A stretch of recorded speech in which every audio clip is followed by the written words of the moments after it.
박근혜 대리인단이 저지른 죄에 대해서 우리 국민들이 지금 바라본 이 동영상 뉴스는 영원히 머릿속에 남을 거라고. 자, 여러분 옛날에 2009년도에요. 2009년 가령되어 여러분들이 우리 방송을 보다 보면 내가 물어보는 때가 있잖아. 그때 그 방송 보셨던 분, 그럼 사람들이 손들잖아. 그죠?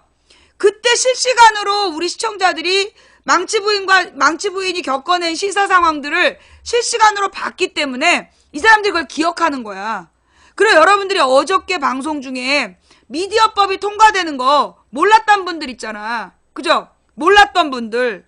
근데 나 같은 경우도 글로 봤으면 기억이 안 됐을 거야. 근데 나도 신지호가 이 자리 저 자리 돌아다니면서 대리투표했던 걸 영상으로 봤거든.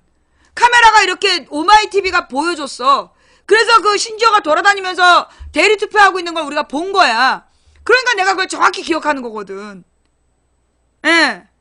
그러니까 지금 이명박 박근혜 시대에 벌어진 일들은 옛날에 김영삼 이전의 시대에서 자기네들이 죄를 저지르고 뉴스를 통해서 가공해서 가짜 진실을 전했던 시절, 가짜 진실을 전해가지고 진실을 왜곡할 수 있었던 시대가 아니라고. 지금은 그걸 알아야 돼. 지금 박근혜 대리인단, 박근혜 측이 계속 실책하고 있는 이유가 뭐냐면 세상이 변한 걸 모르는 거야. 야, 이거 굉장히 막 아주 앙탈이 심한데? 지금 내가 중요한 얘기 하고 있나 봐요. 중계방에서도 막 닥쳐 28년 하면서 난리가 났어. 야, 근데 내가 되게 중요한 얘기 하고 있나 봐요. 지금 우리가 이 김기춘이가 모든 증거를 다 지우고 자기는 살아남은 줄 알았잖아. 그런데 자기네 집 앞에 CCTV 지우는 영상이 남아있었잖아요. 그죠? CCTV를 다 지웠다라고 생각했는데 복원이 된다는 걸 모르는 거 아니야. 그런 식으로 박근혜 대리인단이 너무 나이가 들어가지고 너무 노년 시대이기 때문에 변화된 흐름을 못 읽고 있는 거야. 그래서 지금 자기네들이 저지른 죄를 옛날 같으면 종이 뉴스로 조작할 수 있었어. 근데 지금은 그게 안 된다니까. 지금은 우리가 본 내용이 남아있기 때문에, 그리고 우리의 시각자료로 입력이 된 상황이기 때문에 이 사람들이 다 증인이야. 그렇잖아요. 그죠? 우리 국민들이 다 증인이야. 지금 옛날에 우리 망치부인 방송을 불과 10년 전에는, 아니야, 불과 5년 전만 해도요 3,000명 봤어요. 근데 지금은 7,000명 가까이 보잖아. 2배야. 그런데다가 12년까지만 하더라도 아프리카 방송, 그러니까는 유튜브에서 망치부인 방송을 10,000명도 안 봤어. 한 5,000명 봤나? 근데 지금은 바로 그날 다음날 되면 20,000명 가까이 보잖아요. 한 3사람이 올린 거를 20,000명 가까이 본단 말이야. 팟캐스트도 마찬가지고. 그러면 하루 동안에 이 망치부인 방송을 보는 사람만 해도 이게 10만이 넘어. 20만 가까운 숫자들이 보는 거야. 그렇게 사람들이 진실을 공유하고 이게 나타나고 있기 때문에 지금 이 박근혜 지지자들이 가짜뉴스로, 카톡으로 가짜뉴스를 뿌려가지고 속이는데 한계가 있다는 거죠. 뭔 말인지 알겠죠? 예. 지금 이제 쟤네들은 자기네들이 옛날에 종이신문을 펼쳤던 그 방법대로 지금 가짜뉴스를 막 뿌리면 이걸 국민들이 다 믿을 줄로 알잖아. 그런데 우리 국민들이 그걸 다 믿지 않는다는 거야. 실제로 그 가짜뉴스를 믿고 떠드는 사람은 그 가짜뉴스를 받은 사람의 1% 정도? 나머지는 그걸 믿지도 않는다는 거예요. 도리어 노인들은 뭐에 민감하냐? 누가 대세냐에 민감해. 누가 대세냐에 민감하다는 거죠. 그러니까 지금 자기네들이 가짜뉴스로 속일 수 있다라고 생각하고 그 가짜뉴스를 뿌려야 되는데, 그 뿌려진 내용을 보고 이 세대 간에 소통하고 세대 간에 해설해주고 진실을 전해주고 이렇게 되면 결국엔 지네들이 원하는 방향으로 못 갈 거라고. 그걸 분명히 알아야 돼. 근데 박근혜 지지자들은 이게 40년 전 사고방식을 갖고 있기 때문에, 40년 전 사고에 묶여있기 때문에 변화된 시대 흐름을 못 읽는 거야. 그러니까 자꾸만 자충수를 두고 있는 거죠. 자살골을 눕고 있는 거죠. 하여간 뭐 알아서 죽으라 그러고 예. 노무현 탄핵 때 김기춘 주장대로라면 박 대통령 탄핵 당연 진중권 교수가 오랜 침묵을 깨고 한마디 했나봐.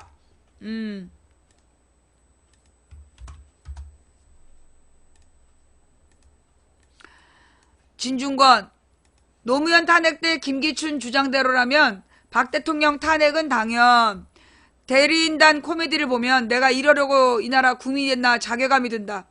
진중권 교수는 지난 2004년 고 노무현 대통령 탄핵을 주도했던 김기춘 전 대통령 비서실장의 논리를 앞세워 박근혜 대통령 탄핵의 당위성을 강조했다. 진중권 교수는 이날 대구 매일신문에 기고한 글을 통해 행상 심판으로서 대통령 탄핵의 요건은 무엇인가? 이에 대해서는 한국당의 전신인 한나라당에서 이미 기준을 제시한 바 있다. 2004년 노무현 전 대통령 탄핵 당시 한나라당 소추위원장이었던 김기춘 의원은 김기춘이가 탄핵소추위원장이었구나. 이렇게 말한 바 있다. 13년 전 김기춘 전 실장의 주장을 상기시켰다. 김 전 실장은 2004년 당시 재헌국회 속기록을 보면 대통령의 실정법 위반뿐 아니라 지휘 감독 관계에 있는 공직자에 대한 지휘 감독을 소홀히 한 것과 국정을 불성실하게 수행하는 경우 모두 헌법 위반으로 탄핵 사유가 된다고 설명한다 라고 주장했다. 이게 김기춘의 주장이에요. 네, 여러분 이게 진중권의 주장이 아니라 김기춘의 주장이야. 김기춘이 2004년에 노무현 대통령을 탄핵하면서 재헌국회 속기록을 보면 대통령의 실정법 위반뿐만 아니라 지휘 감독 관계에 있는 공직자에 대한 지휘 감독을 소홀히 한 것과 국정을 불성실하게 수행하는 경우 모두 헌법 위반으로 탄핵 사유가 된다라고 설명한다! 라고 주장했다는 거예요. 예, 진중권은 이 같은 주장을 소개한 뒤 이 기준을 적용시켜보자. 먼저 보건복지부 장관을 지낸 문영표 국민연금공단 이사장이 구속됐다. 문화체육관광부에서 김종덕, 조윤선, 김종, 정관주 등 전현직 장차관 4명이 구속됐다. 청와대에서 김기춘, 안종범, 신동철 이들이 구속됐다. 구속영장이 발부됐다는 것은 범죄 사실이 소명됐음을 의미한다. 그뿐인가 우병우에게도 영장이 청구됐고 안봉근 비서는 피의자로 신분이 전환될 것으로 보인다면서 김기춘에 따르면 공직자에 대한 지휘감독을 소홀히 한 것으로도 이미 대통령 탄핵 사유로 충분하다라고 지적했다. 역시 박근혜의 적은 박근혜야. 그는 이어 그런데 박 대통령의 경우 문제가 더 심각하다. 정호성, 안정범은 물론이고 심지어 우병우마저 자기들이 한 일은 대통령의 지시에 따른 것이라고 주장하고 있기 때문이다. 다시 말해 박 대통령은 공직자에 대한 지휘감독을 소홀히 한 게 아니라 아예 주범으로 그들의 범죄를 적극적으로 지시했다는 얘기라고 강조했다. 진 교수는 더 나아가 김 전 실장이 2004년의 탄핵 사유는 기소가 가능한 형사적 범죄일 필요는 없고 헌법이 부여한 의무를 다하지 않은 경우 부패 행위를 한 경우 공중의 신뢰를 깨뜨린 경우도 탄핵 사유가 된다며. 그러니까 김기춘이가 2004년에 탄핵 사유는 기소가 가능한 형사 범죄일 경우 필요는 없고 그러니까 기소 가능한 형사적 범죄일 필요는 없다. 근데 박근혜는 지금 이제 기소 가능한 형사적 범죄를 저지른 거잖아? 헌법이 부여한 의무를 다하지 않은 경우, 그 다음 부패 행위를 한 경우, 공중의 신뢰를 깨뜨리는 경우도 탄핵 사유가 된다. 라며, 예. 요 경우도 박근혜에게 딱 해당이 되죠? 여기다 더 나아가서 형사적 범죄까지 했잖아. 뇌물죄라고. 거기다, 된다며? 직무를 태만히 하거나 성실히 수행하지 않은 경우도 탄핵 사유가 된다라고 주장한 대목도 상기시켰다. 진중권 진짜 김기춘이가 이런 얘기를 했구나. 그때 당시에 야 우리 김기춘이가 큰일 했네. 진 교수는 그러면서 대통령은 최순실의 국정농단을 허용하여 공중의 신뢰를 깨뜨렸고 관저에서 출근도 안 하는 태만함을 보였으며 기소장에 뇌물죄의 공범으로 적시되기까지 했다라고 일란했다. 진 교수는 박 대통령 대리인단이 줄곧 검찰과 특검의 수사에 기초한 탄핵 심판은 무죄 추정의 원칙을 위배한 것이라고 주장한 데 대해서도 2004년에 김 전 실장이 형사재판에서는 무죄 추정의 원칙에 따라 유죄 판결이 확정되기 전에는 공무원의 직권이 정지되지 않는 데 반해 탄핵 심판에서는 대통령의 권한이 정지되는 유죄 내지 유죄 추정의 원칙을 적용한다라고 한 주장으로 맞받았다. 야, 김기춘이, 자 봐봐요, 이 무슨 얘기냐. 지금 박근혜 대리인단이 검찰과 특검의 수사에 기초한 탄핵 심판이 무죄 추정의 원칙을 위배한 것이라고 지금 주장을 하고 있는데, 2004년에 김기춘이 말하기를 형사재판에서는 무죄 추정의 원칙에 따라 유죄 판결이 확정되기 전에는 공무원의 직권이 정지되지 않는 데 반해 탄핵 심판에서는 대통령의 권한이 정지되는 유죄 내지 유책 추정의 원칙을 적용한다 라고 주장을 했대요. 그러니까 김기춘이 말하기를 탄핵 심판에서는 무죄 추정의 원칙을 적용하면 안 된다라고 했다네요. 아이고, 우리 김기춘이가 2004년에 큰일을 했어요. 진 교수는 결론적으로 대통령 대리인이라고 이를 모르겠나. 하긴 사법적 대응으로 어차피 탄핵을 막기 어려우니 차라리 논점을 회피하고 재판을 지연시켜서 법정 밖의 지지자들을 결집시키는 정치적 기동이나 하는 게 나을지 모르겠다 라면서 최순실 고영태의 치정극으로 출발하여 이 막장 드라마를 태극기 휘날리는 반곡물로 각색하고는 급기야 당 떨어졌으니 당 떨어졌으니 밥 먹고 하자는 스탠딩 코미디로 변론을 마감하는 대리인단의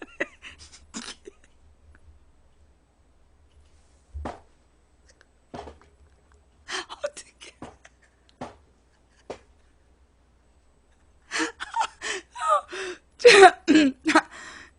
준엄해야 할 헌법재판소에서까지 이런 코미디를 봐야 하니 내가 이러려고 이 나라의 국민이 됐나 하는 깊은 자괴감이 든다 라고 질타했다. 다시 자, 결론적으로 대통령 대리인단이라고 이를 모르겠는가. 하긴 사법적 대응으로 어차피 탄핵을 막기 어려우니 차라리 논점을 회피하고 재판을 지연시켜 법정 밖의 지지자들을 결집시키는 정치적 기동이나 하는 게 더 나을지 모르겠다면서 최순실 고영태의 치정극으로 출발하여 이 막장 드라마를 태극기 휘날리는 반곡물로 각색하고는 급기야 당 떨어졌으니 밥 먹고 하자는 스탠딩 코미디로 변론을 마감하는 대리인단의 기행. 준엄해야 될 헌법재판소에까지 이런 코미디를 봐야 하니 내가 이러려고 이 나라의 국민이 됐나 하는 깊은 자괴감이 든다라고 질타했다. 자, 여러분 제가요, 그 27일, 그러니까 24일까지 이 탄핵 심판 변론을 종결해야 된다라고 계속 주장을 했어요. 그죠? 그런데 어저께 27일로 연기가 됐어요. 그죠? 자, 그때 여러분들 어떤 마음이 드셨어요? 탄핵 심판일이 27일로, 이제 다음 주 월요일로 연기가 된 거야. 근데 여러분들 망치부인 걱정하셨나요? 망치부인 어떻게 하면 좋나? 막 걱정하셨나요? 예. 그거 걱정했다면 망치부인을 우습게 한 거예요. 뭐냐 하면, 실제로 여러분 제가요, 2월 안에 끝냅시다라고 주장할 때가 언제였어? 2월 초였죠. 그죠? 제가 2월 6, 7일에 그때 이거 상황이 지금 심각하다. 우리가 2월 안에 끝내야 된다. 라는 얘기를 처음 얘기하잖아요. 그죠? 그때 상황이 어땠냐면 얘네들이 시간을 질질 끌어서 계속 증인 신청을 하던 때였어. 계속 증인 신청을 해가지고 변론 기일을 계속 늘려서 7인 체제로 만들려던 상황이었어요. 기억나죠? 그래서 내가 망치 부인이 주장하면서 2월 안에 탄핵하라. 그 주장을 하잖아. 그러면서 2월 안에 끝내야 된다. 그러면서 마지노선은 24일로 그은 거야. 마지노선은 24일로 그어놓고 24일 안에 끝나지 않으면 헌재를 없애야 된다. 그 주장을 계속 했던 거예요. 그죠? 예. 자, 그래서 결론이 어떻게 됐어? 이 탄핵 변론이 27일로 확정이 됐어요. 최후 변론이 27일로 확정이 된 거야. 이게 무슨 얘기냐? 사실 만약에 24일에 최후 변론이 되면 25일 촛불이 모일 명분이 없어. 24일로 변론이 종결되면 25일 촛불에 모일 명분이 없는 거야. 그런데 저 박근혜 대리인단이 3월 2일설을 주장한 거야. 일주일 연기를 주장했어. 그래서 어떻게 됐냐?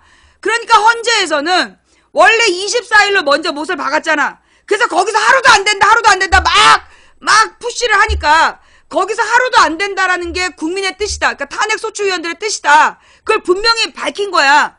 그런데 박근혜 대리인단의 주장에 따라 3일을 연기해 준 거야.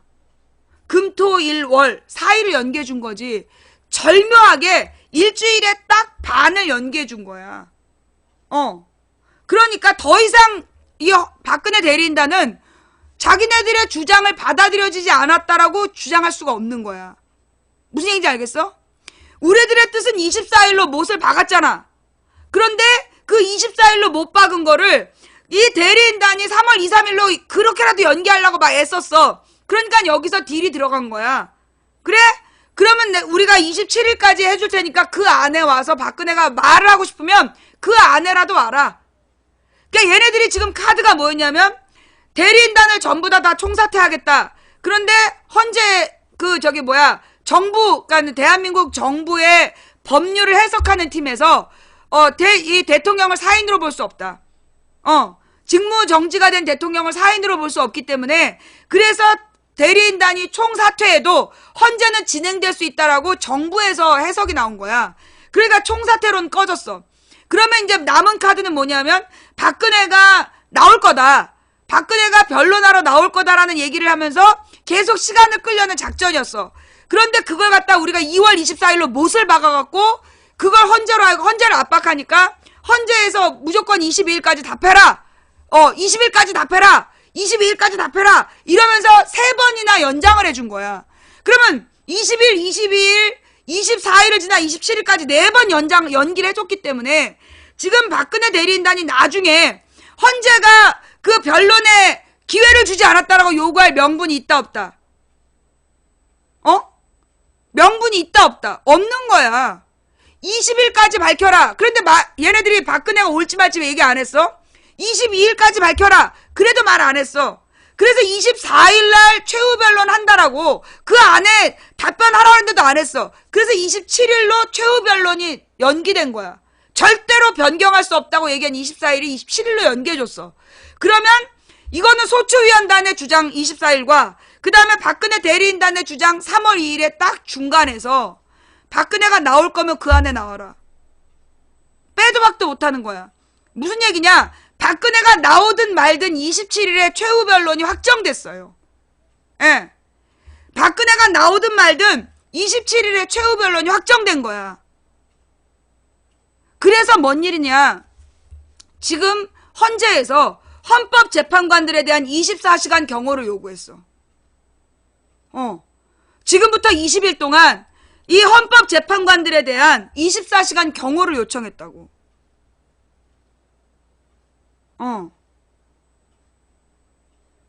이미 탄핵 심판의 최후 변론인이 정해졌다는 건 더 이상 시간 끌기가 안 된다는 거야. 일단 첫 번째로는 더 이상 시간을 끌 수 없어, 쟤네들이. 자, 이건 망치 부인이 원했던 거야. 예. 내가 처음에 18일 때리니까 24일 나온 거야. 좋아. 내가 24일까지 물러나줬으니까 절대로 나는 여기서 하루도 안 돼. 막 주장을 하는 거야. 그러면서도 내심 24일에 결정 나면 25일날 뭔 명분으로 모이나. 그러나 절대 티 안 내고 지금부터 우린 3일 동안 굶어야 된다 막 이러면서 요구를 해. 그러니까 이제 이 헌재에서 24일에서 하루만 물러나도 이거 난리 나는 거 아닌가 했는데 결국 27일로 확정을 한 거야. 최후 변론 확정.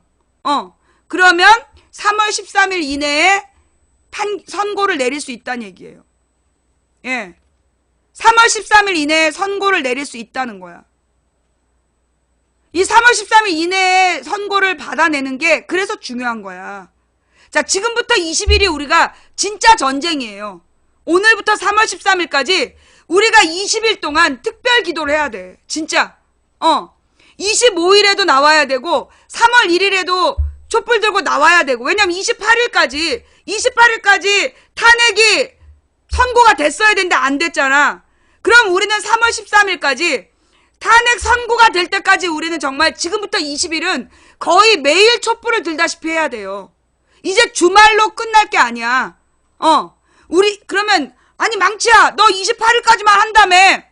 아니 그렇게 해야 27일까지 끝날 거 아니야. 우리 2월 초 생각해봐. 그때 그냥 막연히 그냥 냅두고 있었으면 그 27일 안에 끝났겠냐고. 27일 안에 끝내려면 이렇게 막 죽는 신용을 해야 되는 거지. 그러니까 이제 그러면 2월 달에만 촛불 나오고 그 다음에 안 나온 다음에 그걸 믿으면 어떡해.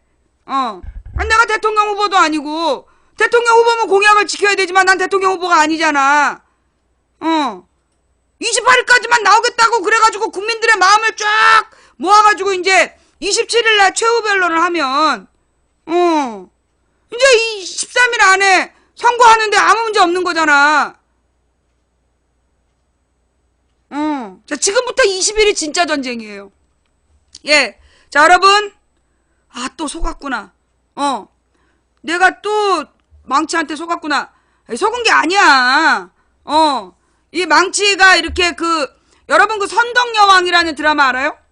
선덕여왕이라는 드라마를 보면 어떤 장면이 나오냐면, 이제 이 선덕여왕이 그 김유신을 데리고 미실을 꼬시는 거야. 미실을 속이는 거야. 근데 이 미실이 워낙 이 여자가 무서운 여자기 때문에 미실을 속일 수가 없어.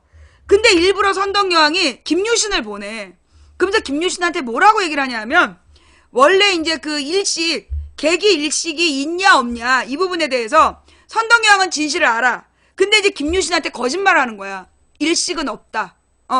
일식은 없다. 그러면서 김유신한테 그런데 네가 가서 미실을 속여서 계기 일식이 있다고 얘기해야 된다. 그렇게 얘기를 해. 그 이제 김유신은 근데 너무나 정직한 사람이기 때문에 가서 미실을 속인다는 게 불가능한 사람이야. 그러니까 봐봐요. 그때 만약에 이 선덕여왕이 그때 이 김유신이 아니라 걔 누구였지? 그 반란했던 애. 그 선덕여왕을 좋아했던 또 다른 남자가 있어. 근데 걔네 사람을 잘 속여. 비담을 보냈으면 실패했어. 근데 일부러 김유신을 보내. 김유신을 보내서 미실을 속이는 거야. 계기일식은 있다. 그러면서 사실은 자기는 없는 걸 알고 있는데 김유신은 없다고 믿는 거야. 없다고 믿으면서 계기일식이 있다라고 미실을 속이는 거야. 속이려고 하는 거야. 그러니까 미실이 싹 웃으면서 덕만이는 아직 멀었구나. 너 같은 놈을 보내다니. 그러면서 계기일식은 없다라고 생각하고 판을 짰다가 당하죠. 예. 미안해요, 여러분. 예, 그 드라마 한번 나중에 그 장면 보면 나올 텐데, 예. 여러분들어 28일까지 끝내야 된다. 아니면 나는 촛불 안 나간다. 여러분은 김유신이야. 여러분은 김유신의 역할을 충분히 하셨어요. 예. 그래서 27일 이전에 최후 변론을 따내는 게 목표였어. 여러분 수고하셨습니다. 네. 정말 잘하셨어요. 아니, 지난주에 진짜 내가 너무 마음이 아팠어. 어떤 분이 울먹울먹 하면서 망치 부인님 이제 촛불 나와도 못 보는 거예요 하면서 막 울먹울먹 하는 거야. 근데 거기서 진실을 얘기할 뻔했잖아. 근데 내가 그땐 또 다른 수가 다 있죠. 이러면서 내가 그때 보자 하면서 말 넘겼던 게 결국 내가 우리 시청자들한테 24일까지 끝내야 된다는 어떤 강렬한 열망을 불러일으켜서 우리 강렬한 시청자들의 노력이 27일 최후 변론을 따낸 거예요. 일단 여러분들 수고하셨어요. 여러분들 굉장히 수고하셨고요. 예. 자, 그러면 이제부터가 진짜야. 지금부터가 진짜라고. 오늘부터 20일 동안 헌법재판관들 한 명 한 명이 무사하기를 우리는 기도해야 돼요. 자, 역사상 가장 중요한 20일을 이제부터 사는 거야. 오늘 23일이잖아. 오늘부터 20일 동안이 대한민국 현대사에서 가장 중요한 20일이 되는 거야. 역사상, 지금까지 대한민국의 역사상 가장 중요한 20일이 될 거예요. 60항쟁부터 6.29까지 19일 동안이 중요했던 것처럼 사실 이한열 열사가 직격탄을 맞은 건 6월 9일이야. 그리고 노태우가 두 손 들었던 6.29 선언까지 20일 걸렸어. 지금 우리가 바로 그런 마음이어야 돼. 자, 지쳤다고 얘기하지 마. 오늘부터 시작이야. 예, 지쳤다고 얘기하지 마세요. 오늘부터 시작이에요. 여러분, 어제부터 망치는 분위기가 약간 바뀌었죠? 그저께까지만 해도 얘가 막 곧 죽을 것 같은 얼굴이었는데 어제부터 갑자기 분위기가 바뀌었죠? 뭔데? 그동안 에너지를 비축한 거야. 그동안 에너지를 비축한 거고 이제 어제부터가 진짜 본 게임이야. 망치 부인의 마지막 에너지를 불태울 거야. 자, 지금부터 20일 동안 우리는 특별 체제에 들어갑니다. 예, 지금부터 20일 동안 우리는 특별 체제에 들어가요. 한마디로 우리는 매일 방송합니다. 지금부터 20일 동안 매일 방송할 거예요. 매일매일 방송하니까 여러분도 매일매일 오셔야 돼요. 일요일하고 월요일은 저녁 8시에 할 거고요. 예, 일요일하고 월요일은 저녁 8시에 방송을 하고 나머지 화, 수, 목, 금은 낮 2시, 토요일 날도 2시부터 지금부터 20일 동안, 네, 지금부터 20일 동안 어떻게 할 거야? 휴일 없어요. 여러분도 쉬지 마세요. 지금부터 20일, 자, 이제까지 여러분이 한 번도 저녁 금식 기도를 같이 동참해 본 적이 없다? 지금부터 하시는 거야. 오늘부터 딱 20일만 여러분이 같이 저녁을 굶는 거야. 5시 이후에 아무것도 먹지 마. 5시 이후에 열량이 있는 거 아무것도 먹지 말고 물만 마셔. 물과 소금만 마시면서, 예, 그러면서 여러분이 하고 싶은 누굴 부르든지 알아서 해. 어차피 응답은 하나님밖에 못해. 여러분이 하실 일은 뭐냐? 탄핵 인용이 되게 해달라. 그래서 대한민국을 안정시켜달라. 그 기도를 하시면 되는 거예요. 간단해요. 대한민국을 불쌍히 여기셔서 우리의 그동안의 모든 비겁함과 우리의 탐욕을 용서하여 주시고 그리고 우리를 불쌍히 여기셔서 3월 13일 이전에 탄핵 인용이 돼서 이 모든 혼란이 끝날 수 있도록 해달라는 기도를 하는 거예요. 예, 그냥 그것만 하면 돼. 20일 동안. 그러면서 25일 날 그리고 3월 1일 날 우리는 광장에서 만나는 거예요. 25일, 3월 1일, 3월 4일, 3월 11일 4번 남았어. 25, 3월 1일, 3월 4일, 3월 11일 요 4번 우리는 광화문에서 만나는 거예요. 망치야, 너 24일까지 4번만 나오자더니 또 여기서 4번이냐? 더는 연장 안 해. 진짜 더는 연장 안 해. 3월 11일로 끝이에요. 예, 3월 11일로 끝이기 때문에 더는 연장 안 할 거예요. 예, 저는 탄핵 선고일이 확정이 나면, 그러니까 27일 날이 최후 변론이면 탄핵 선고일이 확정이 되겠죠. 그 탄핵 선고일로부터 저는 3일 동안 하루 종일 금식할 거예요. 예, 저는 탄핵 선고일로부터 탄핵 선고 때로부터 거슬러 올라가서 72시간 동안 금식할 거예요. 하루 종일. 저녁만 금식하지 않고 그 3일 동안은 마지막으로 다 굶을 거예요. 죽을 각오하고 굶을 거야. 그럼 여러분들도 마음을 합하셔야 돼요. 여러분은 하루 한 끼만 굶으셔도 돼요. 점심을 굶든 저녁을 굶든 하루에 한 끼 같이 금식하시면서, 예, 우리 기도합시다. 우리의 과거의 모든 비겁함과 우리의 과거의 모든 탐욕을 회개하면서 이제 새로운 대한민국을 만들 수 있도록 우리의 모든 비겁함과 탐욕의 상징인 박근혜를 아버지 탄핵시켜 주시고 그래서 이 땅에 새로운 기초를 놓을 수 있는 길을 열어달라고 우리 정말 진심으로 마음을 모아 기도합시다. 지금부터 20일이에요. 다시 오지 않을 기회야. 이 20일 동안 3월 13일까지 그 3월 13일 안에 선고가 돼야 돼요. 그러니까 오늘부터 27일까지 우리가 해야 되는 건 뭐냐면, 자, 쟤네들이 어떻게든지 27일 그 탄핵 최후 변론 때 최후 변론을 무산시키려고 할 거야. 최후 변론을 해야 선고라거든. 그러니까 지금부터 27일까지가 비상이야. 1차 비상. 이 탄핵 선고를, 그러니까 최후 변론을 못하게 하려고 각종 꼼수가 나올 거야. 오늘, 내일, 모레, 그러니까 금, 토, 일, 월, 이 4일 동안 쟤네들이 뭔가 틀림없이 사고를 치려고 할 거예요. 그러니 우리가 지금부터 27일까지 간절히 최후 변론이 흐트러짐 없이 이루어지도록 이거 기도해야 돼요. 진짜 모든 기운을 다 모아야 돼. 모든 기운을 다 모아야 돼. 그래서 27일까지 최후 변론을 이끌어내고, 그리고 나서 탄핵 선고일을 최대한 앞당겨야 돼. 13일까지 가면 무리예요. 13일 날이 퇴임이기 때문에 적어도 10일 이전에 10일이나 9일에 탄핵 선고를 할 수 있도록 요구해야 돼. 10일이나 9일에 선고를 할 수 있도록 우리가 계속 요구해야 돼요. 왜냐하면 13일까지 가면 위험해. 선고일이 늦어질수록 헌법재판관들이 위험해지는 거야. 그래서 우리가 지금 간절히 기도해야 될 때예요. 무슨 얘기인지 알겠어요? 지금 경찰이 헌법재판관 8인을 24시간 근접 경호에 투입했다.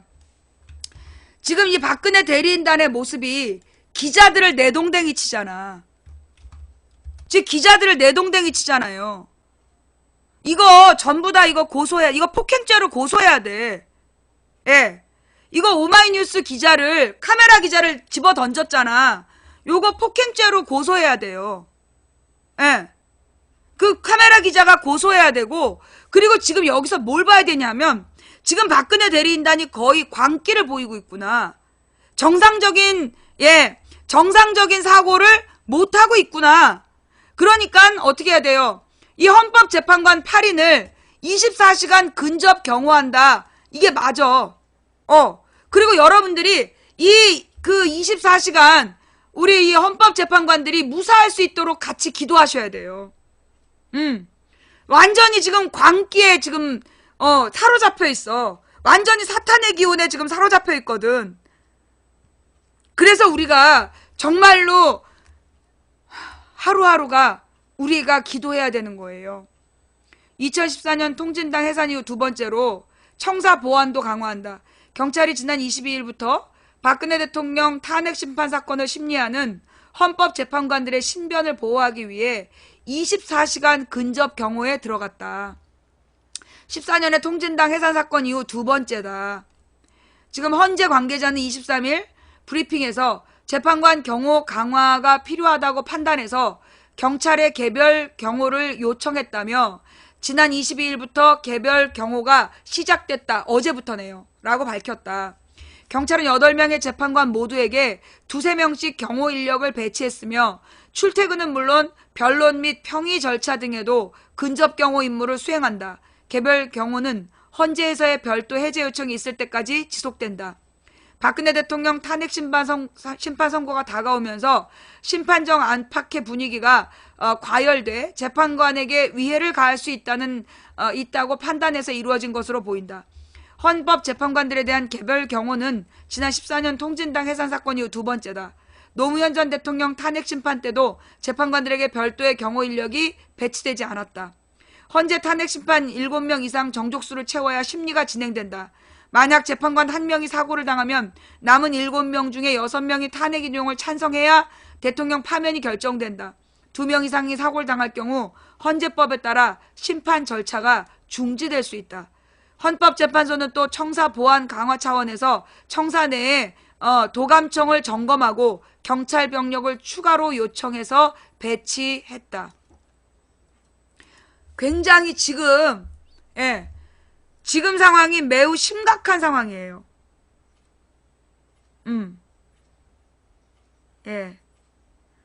지금부터 3월 13일까지가 지금부터 이 탄핵 선고일까지, 그러니까 우리가 원하는 건 늦어도 3월 13일인데 그 전에 탄핵 선고가 돼야 돼요. 자,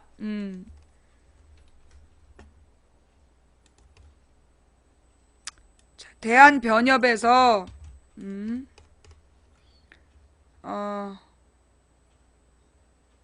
잠깐만요. 이거 중요한 얘긴데.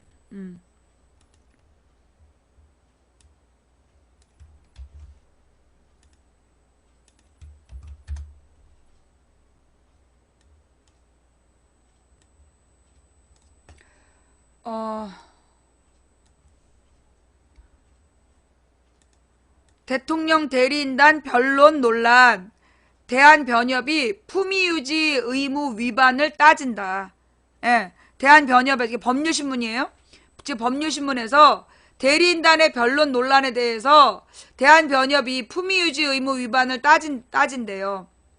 49대 신임 대한변협 집행부가, 대한변호사협회 집행부가 27일 출범함과 동시에 박근혜 대통령 대리인단의 막말성 변론 행위가 변호사 품위유지 의무 위반에 해당하는지 논의하기로 했다. 김현 그 제49대 대한변협 당선자는 23일 본보와의 통화에서 22일 헌법재판소에서 있었던 박 대통령 대리인단의 변론 과정에 대해 우려의 목소리를 내는 회원들이 많은 만큼 대한변협이 어떤 입장을 취해야 할지 등에 대해 27일 열리는 집행부 임시회의에서 논의할 예정이라고 말했다. 전날 헌재에서 열린 박 대통령 탄핵심판 16자 변론 기일에서 박근혜 대리인단은 재판장인 이정미 헌재소장 권한대행과 주심인 강일원 재판관을 향해 국회 측과 편을 먹었다, 법관이 아니다 라고 하는 등 재판부에게 맹공을 퍼부었다. 특히 최근 대리인단에 합류한 김평우 전 대한변협 회장이 이날 변론에서 강 재판관은 국회 탄핵소추 사유를 5가지로 정리하라고 했는데 권선동 위원에게 코치를 한 건지 헌재가 분명히 국회 편을 들고 있다. 헌재가 자멸하는 길이라고 말했다. 이 대행이 재판부에 대한 모욕적인 언사다, 지나치다라고 제지했지만 김 전 협회장은 뭐가 지나친가? 라며 물러서지 않았다. 김 전 협회장은 국회가 대통령의 탄핵소추안을 가결한 것을 두고 국회가 동서고금에 없는 섞어찌개 13가지를 만든 것이라며 북한식 정치 탄압이다. 국회가 야쿠자냐라고까지 했다. 그는 국회가 이런 소추 의결서로 국민을 속이려는 것은 국정농단의 대역죄라고도 했다. 이어 헌재가 공정한 심리를 안 해주면 시가전이 생기고 아스팔트가 피로 덮일 것이라며 대통령파와 국회파가 갈려 이 재판은 무효라고 주장하면서 내란 상태로 들어갈 수 있다. 영국의 크로멜 혁명에서 100만 명 이상의 시민이 죽었다라고까지 했다. 박 대통령 대리인단은 심지어 강 재판관에 대한 기피 신청까지 냈지만 헌재는 기피 신청에 오로지 소송 지연 목적에 있는 것 같다라며 각하했다. 김 전 협회장은 앞서 20일 15차 변론기일에서도 이 대행이 변론기일 종료를 선언했음에도 발언 기회를 달라고 주장하다 이 대행에게 재판을 함부로 진행하냐며 고함을 지르게 됐다. 변호사법 24조 및 변호사 윤리장전 5조는 변호사의 품위유지 의무를 규정하고 있다. 이를 어기면 징계 대상이 된다. 자, 대한변협 헌재 탄핵심판 결정에 모두 승복해야 당연한 거겠죠? 그죠? 대한변협은 23일 성명을 내고 어떤 결과가 나오더라도 헌법재판소의 대통령 탄핵심판 결정에 모두가 승복해야 한다라고 강조했다. 대한변협은 성명에서 헌재의 탄핵심판 결정은 몇 달간 국민을 분열시키고 국정 공백을 야기한 비상사태를 끝내는 유효하고 종국적인 방법이라며 결과와 관계없이 모든 국민은 심판 결론에 승복해야 할 것이라고 밝혔다.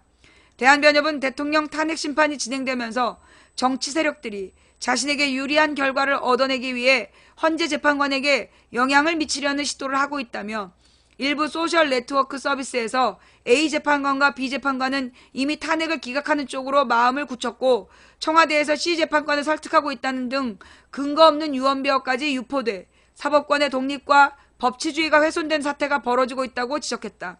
이어 개인이 SNS를 통해 정치적 의사를 표현하는 것은 민주주의 발전을 위해 꼭 필요한 일이지만 정치적인 견해 표현을 넘어 자신의 입장과 다르다는 이유로 재판관들까지 공격하는 것은 사법권의 독립을 침해하고 민주주의와 법치주의를 훼손하는 것이라고 했다.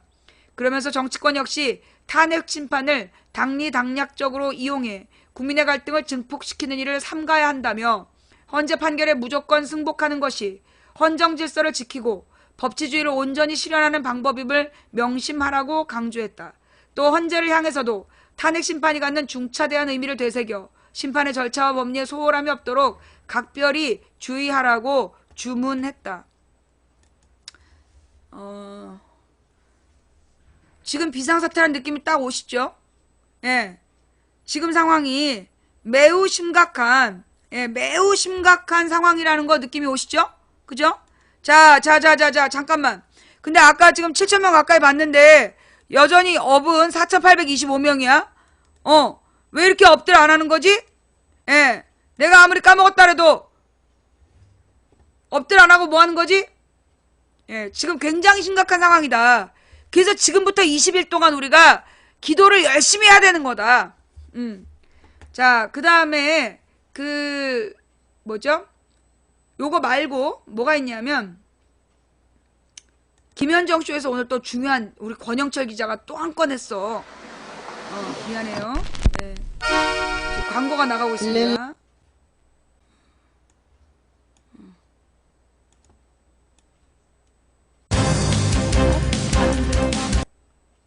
권영철의 와이뉴스를 듣는데 왜 안 되지?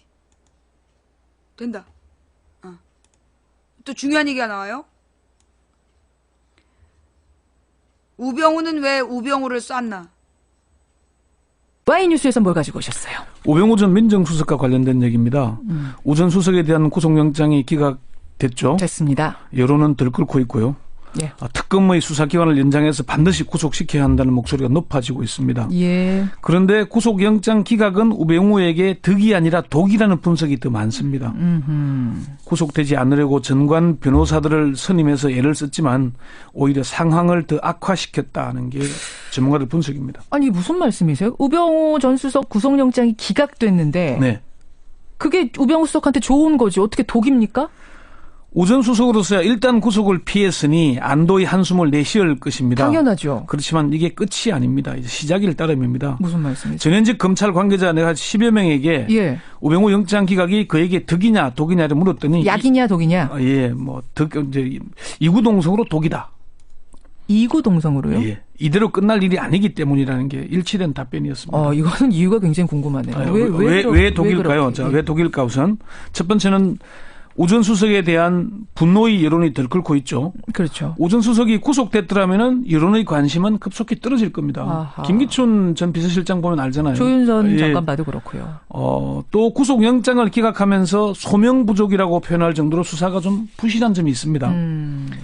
한 중견 법조인은 1차 구속영장대로라면 무죄의 가능성이 절반, 집행유예 절반으로 봤다. 무죄를 다툴 수 있었다는 얘기죠. 예. 두 번째는 우 전 수석에 대한 수사가 점점 고강도로 진행될 수밖에 없기 때문입니다. 이거는 이재용 전 삼성 전이 아니죠. 부회장 저는 아닙니다. 보면 알죠. 1차 구속영장에서 구속됐더라면 무죄를 다퉈볼 만하다는 여론이 많았는데 예. 2차 구속영장에는 새로운 증거도 나오고 법리적으로 탄탄해졌거든요. 이때 독이 됐다는 얘기가 많이 나왔습니다. 그렇군요. 세 번째는 책임을 져야 할 민정수석이 모든 책임을 대통령에게 돌림으로써 예. 구속은 피했지만 이제 우병우는 살아도 산 목숨이 아니다. 이런 얘기가 나오죠. 이미 모든 것을 사회적으로는 잃었다. 예, 그렇습니다. 근데 맞아요. 이재용 부회장 경우에는 고강도 수사를 한 26일 더 해서 결국 재구속이 됐습니다만 예. 이 경우는 다르잖아요. 특검 기간이 연장 안 되면 이제 한 5일 후면은 끝나는 거 아닙니까? 고강도 수사를 언제 해서 언제 구속영장을 다시 신청합니까? 특검에서의 수사는 끝났다고 봐야 합니다. 우병우 전 수석에 대해서는. 그렇죠. 그렇지만 특검의 수사가 끝난다고 우 전 수석의 혐의가 사라지는 건 아니잖아요. 그렇죠. 검찰로 우 전 수석 사건이 이첩될 겁니다. 검찰로 다시 이첩이 된들 예. 검찰이 특검보다 더 세게 조사할까요? 제대로 할 수밖에 없을 겁니다. 어쩌면은 검찰의 마지막 기회를 주는 것인데 예. 이 기회마저 놓친다면은 검찰은 국민적 신뢰를 회복할 수 없을 것이고 수사권을 경찰에 넘기게 될 것이고 공수처도 설립될 것이고 모든 걸 다 이렇게 될 겁니다. 우리 식구 봐줬다라는 그러니까 당신들 식구 봐줬구나라는 국민적인 눈총이 있다는 걸 의식한다는 거군요. 그러니까 지금 특검의 수사 성과는 검찰이 얼마나 무능했는지 제대로 수사를 안 했는지를 보여주는 거잖아요. 그렇죠, 그렇죠. 그러면 이제 우병우 전 수석 사건이 검찰로 이첩되면은 예. 어쩌면 검찰에게는 마지막 기회가 주어지는 겁니다. 하하. 한 중견 법조인은 검찰에 우병우 비슷한 검사들이 많다 이렇게 얘기를 했습니다. 우병우 비슷한 검사들이 많다. 이 얘기는 기회가 주어진다면은 먼지 털듯이 탈탈 털 수 있는 검사들이 많이 있다는 얘기입니다. 아하. 그리고 검찰의 속성은 권력의 추에 따라 신속하게 이동합니다. 예. 너무나 잘 알고 있는 일들입니다. 그러니까 우병우 전 수석이 어떻게 법망을 빠져나갔는지를 보면 알 수 있는데 어떻게요? 윤곽근 특별수사팀장이 4개월 동안 수사를 한다면서 사실상 방치하고 증거인멸하도록 방조했죠. 그러니까 이번 특검 오기 전에 예, 검찰에서 수사할 예. 때 그때 말씀하시는 거죠? 이때는 우 전 수석이 민정수석으로서 엄청난 권력을 휘두를 때 아니겠습니까? 그렇죠. 누가 감히 고양이 목에 방울을 달 수 있었겠습니까? 근데 윤곽근 특별수사팀장은 그런데 이석수 특별감찰관에 대해서는 수사 착수 즉시 휴대전화를 집 앞에서 압수했죠. 그랬었죠. 그리고 특별감찰관실은 혐의와 관계도 없는데도 압수수색을 실시했죠. 예. 그런데 우병우 전 민정수석은 어떻게 했습니까?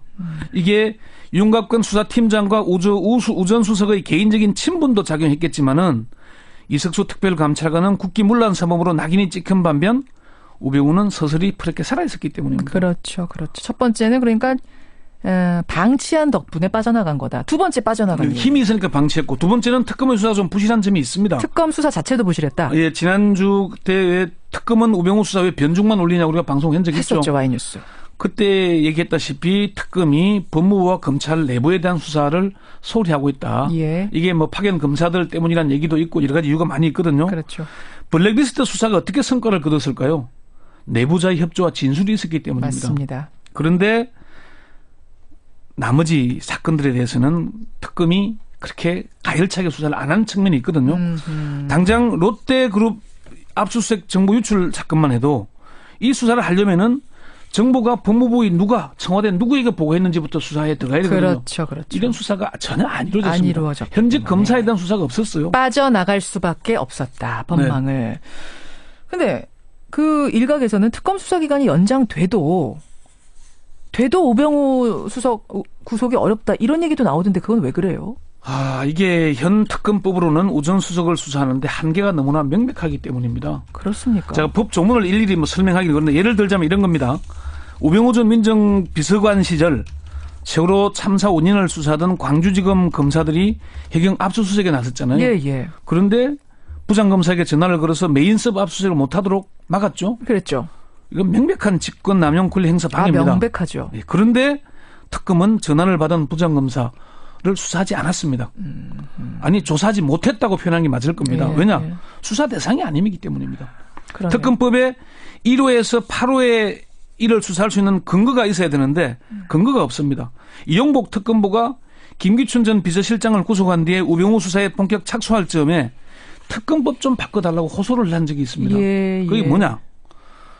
이게 특검법 2조 그 우병우 대상인 9호를 보면은 1호부터 8호까지의 사건과 관련하여라는 말이 있습니다. 그러니까 너무 대상을 좁게 해버는 거죠. 한계를 지워버리니까 특검이 더 하고 싶어도 못한다. 1호부터 8호까지의 세월호 참사 수사가 없습니다. 예. 15호에는 수사 과정에서 인지된 관련 사건으로 규정이 되어 있습니다. 그렇군요. 특검이 우 전 수석을 수사하다 개인 비리를 적발하더라도 못해요. 관련 사건이 아니니까 수사를 못하게 절대 되는 못하는 겁니다. 상황. 따라서 특검의 수사 기간이 연장되더라도 우병우 전 수석은 구속하기가 쉽지 않다. 결국 우병우 전 수석은 검찰로 넘어가서 예. 어떤 수사에 제한 없이 수사를 할 때 검찰이 정말 성역 없이 제대로 한다고 전제할 때 구속될 것이다. 검찰은 안 할 수 없게 돼 있습니다. 안 할 수 없는 상황이다. 이거 정말 몰랐던 부분인데 또 이러네요. 그래서 오늘의 주제 우병우 전 수석의 구속영장 기각이 왜 우병우 수석에게 독이 됐는가. 결론이 나옵니다. 이게 검찰의 우병우 스타일이라는 말이 있어요. 우병우 전 민정수석이 검사로 재직할 때 수사 방식 때문에 그런 말이 있는 어떻게 겁니다. 했어요? 우 전 수석의 스타일이 가장 잘 드러나는 사건이 서울중앙지검 검조부장 시절 교직원 공제 이사장 사건입니다. 예. 구속영장이 2번이나 기각됐는데 먼지 털듯이 지독하게 주변을 탈탈 털어서 결국 배임 수재로 구속시켰습니다. 2번이나 영장이 기각됐는데 예. 세 번째 예. 얼마나 털었으면? 예, 그리고 뭐 우리가 대검 중수부 과장 시절 노무현 전 대통령 사건도 그렇죠. 태광실업 박연차 회장에 대한 수사 방식이 먼지털이 방식 아니었습니까? 그렇죠. 결국 노 전 대통령을 죽음으로 몰았죠. 네, 예. 이제 우 전 수석이 칼잡이의 입장이 아니고 칼날을 받는 입장이 된 겁니다. 그렇죠. 검찰은 조직의 명운을 걸고 우 전 수석을 수사해야 됩니다. 그런데 우 전 수석이 매를 일단 피했습니다. 그러면 우 전 수석에 대한 혐의는 차고 넘칩니다. 예. 처가의 차명 부동산 보유, 거짓 재산 신고 의혹, 넥슨과의 서울 강남 땅 특혜 거래 의혹, 뭐 이런 등등이 모두 수사 대상이 아닙니다. 예, 예. 끈 떨어진 우병우, 자신이 존경한다고 했던 대통령에게 책임을 떠넘긴 우병우에게 호의적인 검찰 내부 인사가 누가 있겠습니까? 그러네요. 그러네요. 그래서 결국 우병우는 우병우를 쏜 게 된 겁니다. 아, 우병우 수석은 자신을 쏜 게 됐다. 네. 야, 남경수님, 뭐 최현명님 등 많은 분들이 오늘 Y뉴스 굉장히 예리한 통찰력이었다. 생각 못했던 부분 지적해 주셨다. 고마운 문자 보내주셨네요. 권현수 선임 기자 고생하셨습니다. 네. 자, 지금요. 어제 우병우 죄 없다더니 이 얘기 나오니까 말 돌리네라고 하신님 누가 그랬어요? 어제 누가 우병우가 죄가 없다 그랬어? 프레이포 평화님 누가 우병우 죄가 없다 그랬어? 답변해봐요. 예. 킴이 누군데? 킴이 지금 여기 방에 들어와 있는 애예요? 그건 님이 내가 볼 때는 잘못 이해한 것 같아요. 프레이퍼 평화님, 제가 채팅창에서 특정인의 채팅에 반응하지 말라고 얘기했어요, 안 했어요? 예. 특정인의 채팅에 반응하지 말라 그랬죠? 근데 누구누구의 채팅에 대해서 지금 생방송 중에 감히 방해를 하신 거죠? 안타깝지만 님은 탄핵 인용이 결정될 때까지 블랙리스트에 처합니다. 예. 자, 지금 우병우가 뭘로 어제 구속영장이 기각됐지만 우병우에게 절대 유리하지 않다. 이게 무슨 얘기냐? 무슨 얘기냐 하면 지금 시기가 중요한 거예요. 여러분 그거 알죠? 공무원들도 정권이 어디로 가는지 줄 서는 거. 제일 민감한 게 공무원들이야. 특히 검사는 권력의 갈대야. 권력의 방향으로 먼저 눕는 게, 바람이 먼저 눕는 풀처럼 검찰은 먼저 권력으로 누워. 자, 노무현 대통령을 죽음으로 몰아갔던 게 누구냐면, 더킹이란 드라마에 나와요? 노무현 대통령을 죽음으로 몰아갔던 게 누구냐면, 노무현 대통령 때 검찰총장이 됐던 놈이야. 노무현 대통령 말기에, 검찰들의 추천을 받아서 검찰총장을 시켜놨더니, 얘를 이명박이, 너, 노무현 사람이지? 이러면서 한마디 했어. 그냥 얘가 자기가 노무현 사람이 아니라는 걸 증명하기 위해서 노무현을 죽을 때까지 괴롭힌 거야. 그 라인이 우병우라는 거 아니야. 우병우가 그 라인에서 노무현 대통령을 모욕하면서 수사했던 존재잖아. 그렇게 우병우의 시대가 열렸던 거야. 2009년에. 예. 누가 경비실에다가 야구공을 놓고 갔대요. 웬 아줌마가 아침에 택시 타고 와가지고 야구공을 놓고 갔대. 우리 망치 부인한테 뭐 좀 던지고 싶다는 거 아니겠어요? 누가 그런 짓을 했는지 내가 우리 동네 CCTV를 다 뒤져가지고 고소할 거예요. 이게 지금 이제 나에 대한 협박이지. 지금 나한테 그런 걸 놓고 왔다 이런 얘기 없거든요? 지금 나한테 무슨 야구공을 선물했다 이런 얘기가 없어요. 그러면 이거는 무슨 사인볼이야, 사인볼은. 말 같지도 않은 얘기지. 이거 이런 게 협박이야. 이런 걸 협박이라래요. 네. 별의별 협박이 다 와, 우리 집에. 걱정하지 말아요. 네. 그래서 내가 이런 날을 대비해서, 우리 집으로 찾아오면 고소한다니까 경비실에 맡겨놓고 간 거야. 입구에 CCTV가 다 있기 때문에, 잡을 수 있어요. 걱정하지 마세요. 자, 하던 얘기를 마저 할게요. 하던 얘기를 마저 하면, 지금 이제 이 우병우를, 우병우가, 그래서, 그 당시에 이제 노무현 대통령 때, 노무현 대통령을, 노무현 대통령 때 검찰총장이었던 놈이 그게 이명박한테 충성을 맹세하기 위해서 우병우 같은 애를 시켜가지고 노무현 대통령을 모욕하고 죽을 때까지 괴롭힌 거야. 현장에서 괴롭힌 게 우병우였다는 거 아니야. 그죠? 노무현 그 수사검사였어, 우병우가. 걔가 지금 청와대에서 저렇게 떵떵거리고 살았던 거란 말이야. 그래서 이 이명박 박근혜 시대에 그 권력을 잡았던 게 황교안, 우병우 이런 애들이죠. 그죠? 자, 그런데 중요한 건 뭐냐? 이제 박근혜 시대는 지고 있다는 거야. 길어야 1년이야. 만약에 탄핵이 기각돼도 9개월밖에 안 남았어. 새로운 대통령이 온다는 거지. 설사 탄핵이 기각돼도 새로운 대통령이 온다는 거야. 탄핵이 기각되면 국민들이 속아 넘어가 줄 것 같아? 분노하는 마음으로 이를 악물고 피를 뚝뚝 떨어뜨리면서 투표할걸? 자, 결론은 뭐냐? 검찰이 새로운 권력에 대해서 새로운 권력으로 기울 수밖에 없는 상황이라는 거야. 지금 시점이. 왜 우병우에게 지금 불리한 상황이냐 하면 첫째, 지금 박근혜는 지는 애고 다음은 정권 교체가 뜨고 있어. 그러면 검찰에서도 새로운 라인으로 정리가 될 수밖에 없는 시점이야. 그게 첫째.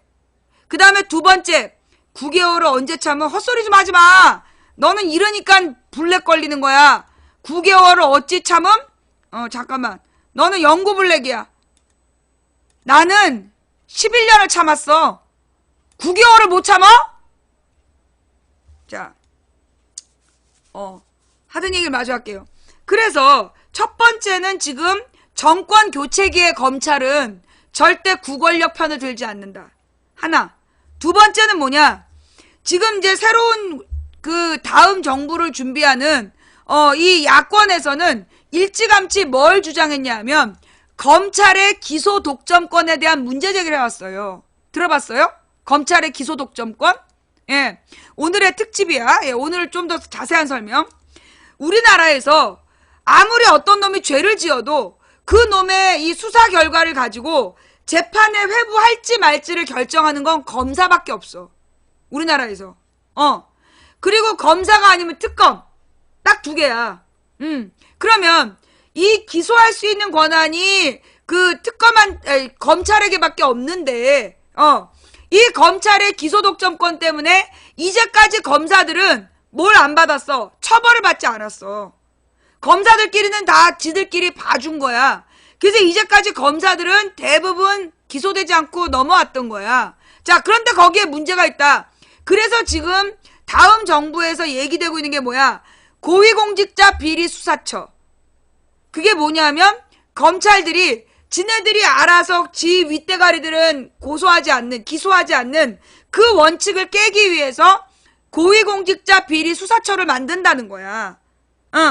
그러면 이제 검찰은 그 고위공직자 비리수사처가 만들어지면 얘네들은 끈떨어진 년이야. 그냥 진짜 구급공무원 수준이 되는 거라고.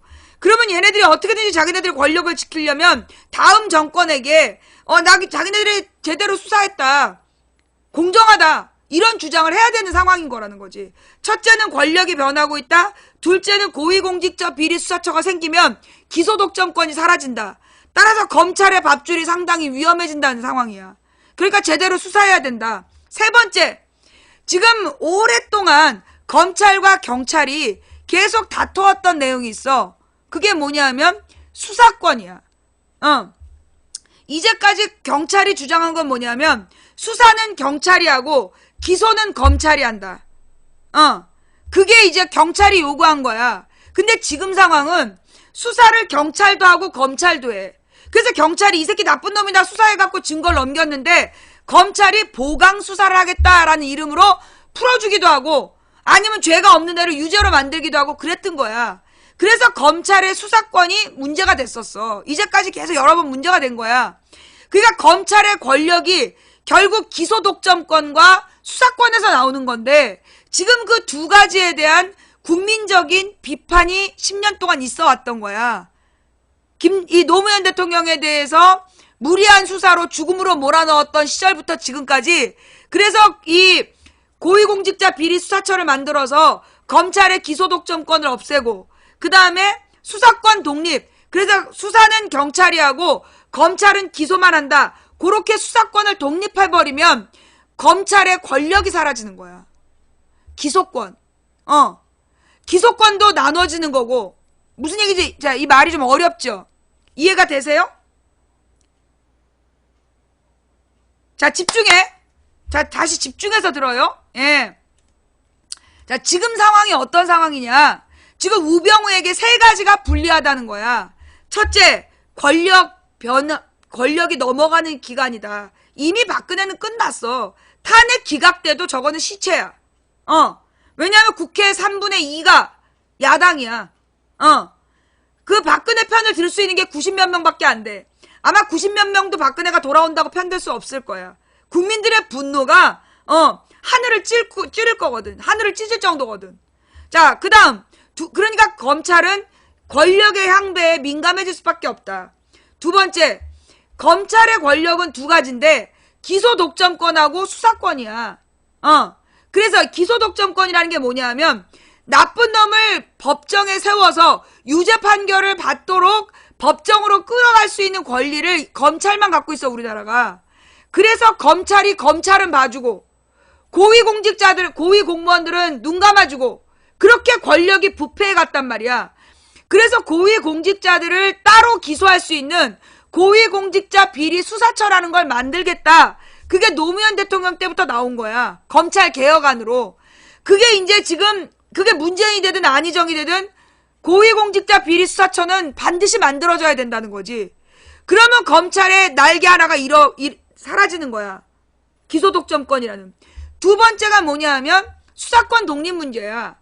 이제까지 계속 이 검찰이 어떻게 권력을 휘두를 수 있었냐 하면 경찰이 수사해온 내용을 검찰이 뒤집을 수 있었어. 수사보강짓이라는 걸로.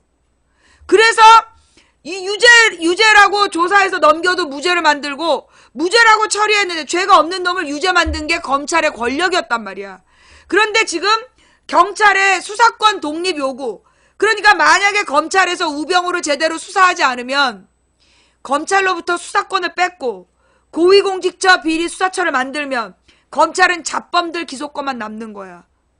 그렇게 되지 않으려면 노무현을 죽음으로 몰아갔던 우병우를 공정하게 수사해야 되는 상황이 온다는 거죠.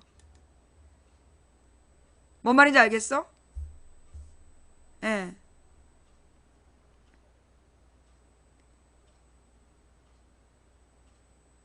요 세 가지 무슨 얘기인지 알겠어요? 지금 권영철 기자가 그 기조 하에서 얘기한 거야. 지금 어려움은요, 이 부분을 다시 반복적으로 들으세요. 유튜브에 참사장님이 올리시거나 양현리님 올리신 내용들을 반복적으로 들으시면 이해가 되실 거예요. 그래서 좌우지간, 네. 예. 그래서 좌우지간, 누구에게, 우병우에게 결코 유리하지 않은 상황이다. 우병우에게 지금 상황은 절대 유리하지 않다. 그래서 이 우병우가, 마음 편하게 나온 척 했겠지만, 결코 마음이 편할 수 없는 상황이다. 라는 이야기. 가만있어 보자. 정세균 의장 기사가 편집 중인 기사라는데요? 잠깐만요.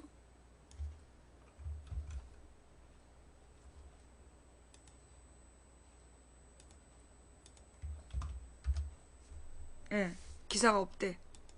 자, 일단, 아까, 특검에서, 이 뷰스뉴스 기사 중에 뭐가 났었냐 하면, 지금 기사가 나와요? 뷰스뉴스 기사 있어요? 지금 편집 중이라고 나오는데, 기사가 삭제됐다고?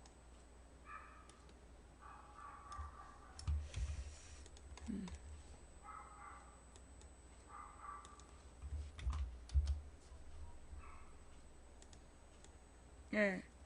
제목으로 쳐야 되나? 잠깐만.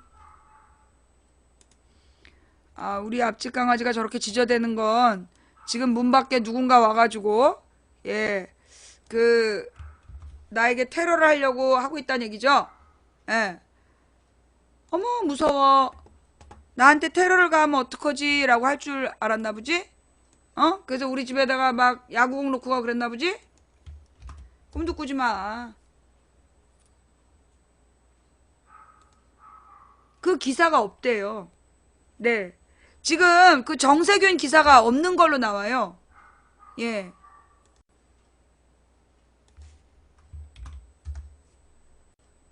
없어. 그 기사 없는 걸로 나오는데? 예. 지금, 가만있어 보자. 왜 내 거에서만 이게 안 뜨지? 뭐가 잘못됐나? 나한텐 이렇게 떠요.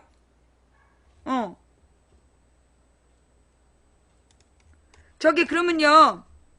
지금 함께 읽는 뉴스에다 올려주실래요? 예, 함께 읽는 뉴스에다가 올려주시면, 예, 음.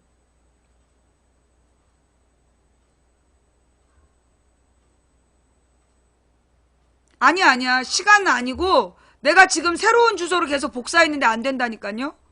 예. 지금 새로운 주소를 지금 컨트롤 C 해서,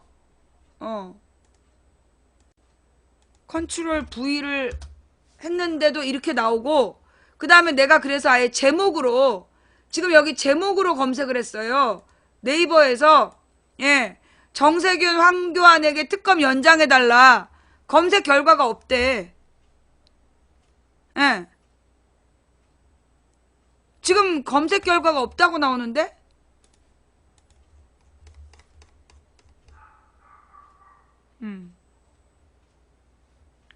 뭐지? 그럼 나만 지금 차단된 건가? 아니면 저 기사에 뭐가 내가 지금 바이러스를 막는 유료 서비스를 받고 있거든요? 그래서 저 기사에 뭔가 안 좋은 게 있나? 잠깐만. 함께 읽는 뉴스로 들어가서 볼게요.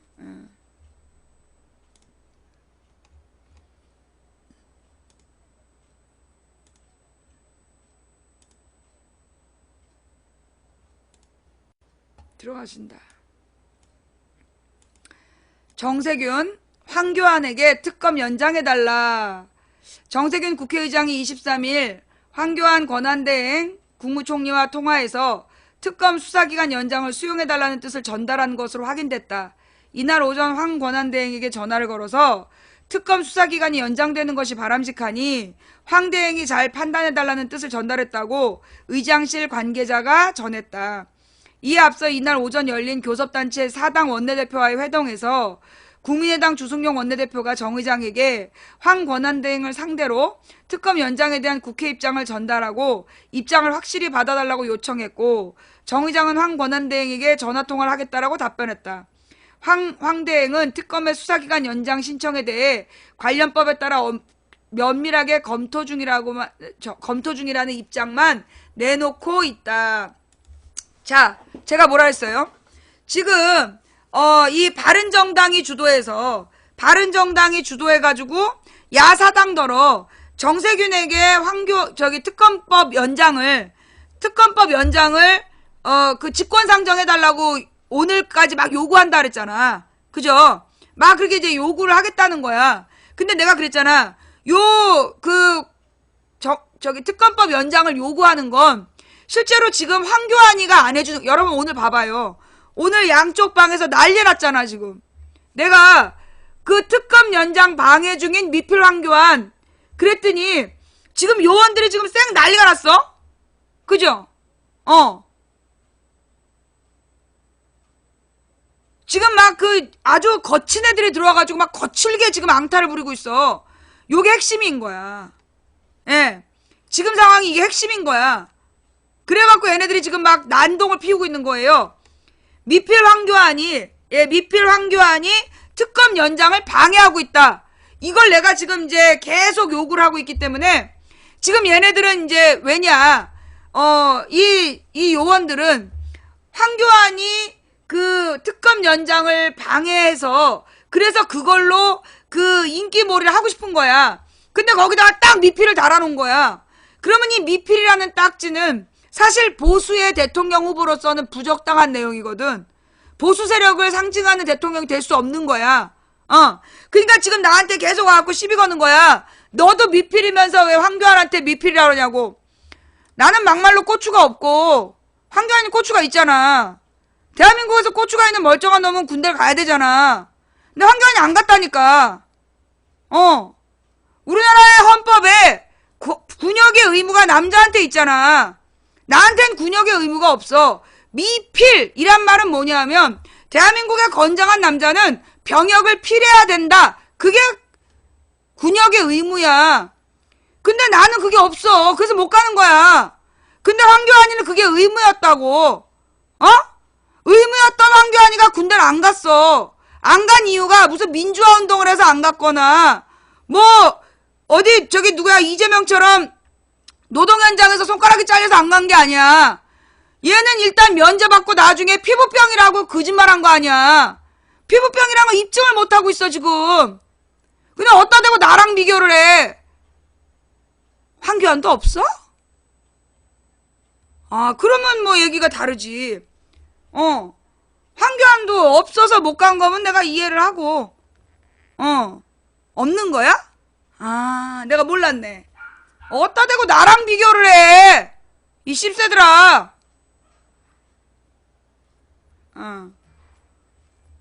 자, 이 황교안의 미필이라는 걸 달아놓으니까 얘네들이 지금 아주 거칠게 반응하고 있는 거야. 환장하는 얘기거든.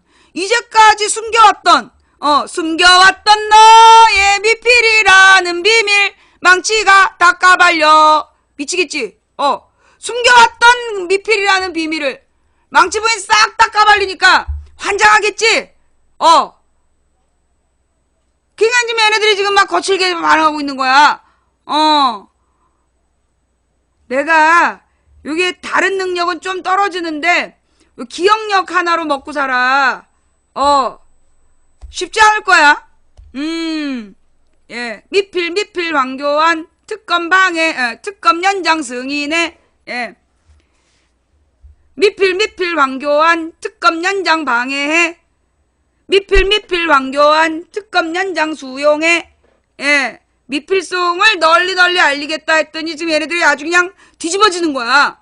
자기네들이 숨겨왔던 카드 황교안에게 미필 딱지를 떡하니 붙여놓으니까 지금 환장하겠지? 자, 좌우지간. 지금 이 황교안에게 특검을 강요해야 되는 시점인데요. 바른정당이 주도해가지고 바른정당이 주도해서 지금 황교안으로 향해야 되는 공격의 칼끝을 정세균에게 돌린 거야. 그러면서 정세균더러 지금 그 직권상정해라. 그걸 요구하고 있어. 근데 직권상정이 그렇게 급했다라면 나는 바른정당의 저 주장이 진실성이 없다고 봐요. 왜냐? 만약에 정말로 이 정세균에게 이 특검 연장을 진짜로 목표로 했다면 언제부터 2월 초부터 얘기를 했어야 돼. 아니면 1월 말부터. 직권상정 얘기를 1월 말부터 했어야 돼. 그런데 지금 더민주에서는 여러분 잘 찾아봐요. 더민주에서는 뭐라고 얘기를 했냐면 특검 연장이 당연한 거다. 특검법에 나와 있는 거다. 특검법을 처음 만들 때부터 특검을 연장하는 건 합의하고 시작한 거다. 라고 얘기하는데 지금 바른정당에서 특검 연장 안 해주면 특검법 개정하겠다라고 논점을 흐린 거야. 바꿔버린 거야. 그래서 지금 목표를 정세균으로 몰고 가고 있는데 정말로 특검법 개정을 목표로 했다면 아예 이 2월 15일 이전에 한참 전에 2월 10일 전에 그 특검법 연장안을 올리고 그래서 통과를 시켰어야 돼. 근데 이제 와서 날짜도 애매한 상황에서 특검법 개정안을 지금 떠벌리고 있는 건 실제로 특검법 개정안을 하겠다는 게 목표가 아니라 황교안으로 가는 화살을 돌리겠다는 거야. 나는 어제부터 그렇게 봤어. 그러니까 특검을 지금 이제 바른정당이 주도해서 정세균에게 특검법 연장을 직권상정하라고 요구하는 건 시기적으로 적절하지 않다는 거야. 이미 특검법에 황교안은 도장 찍게 되어 있어. 거기에 집중해야 되는데 왜 논점을 흐리냐고. 논점을 갈라치는 거야? 그래갖고 정세균 욕을 유도하는 거야. 요원들을 시켜서. 정세균 왜 그래요? 정세균 왜 그래요? 무슨 얘기인지 알겠어요? 예. 30일까지 연장하는 게 이미 특검법 안에 있어. 특검이 필요하다면 30일을 연장할 수 있다라고 특검법에 있는 거야. 그러면 지금 황교안더러 너는 법대로 연장하면 돼 라고 얘기하면 되는데 왜 그 말을 해야 되는데 정세균더러 특검 얘네들이 아주 의도가 불순한 게 정세균더러 왜 특검 직권상정 안 하냐 그러면서 정세균을 자꾸 찾아가고 정세균을 공격하는 거야. 그러면서 이게 국회가 잘못한 것처럼 책임을 황교안에서 국회로 돌리려는 거야. 그러면서 지네들을 국회에서 사퇴하겠다. 그러면서 소위 박근혜 지지자들에게 용서를 받고 싶은 거지. 어디서 이런? 어디서 이런? 아유, 나 망파고야.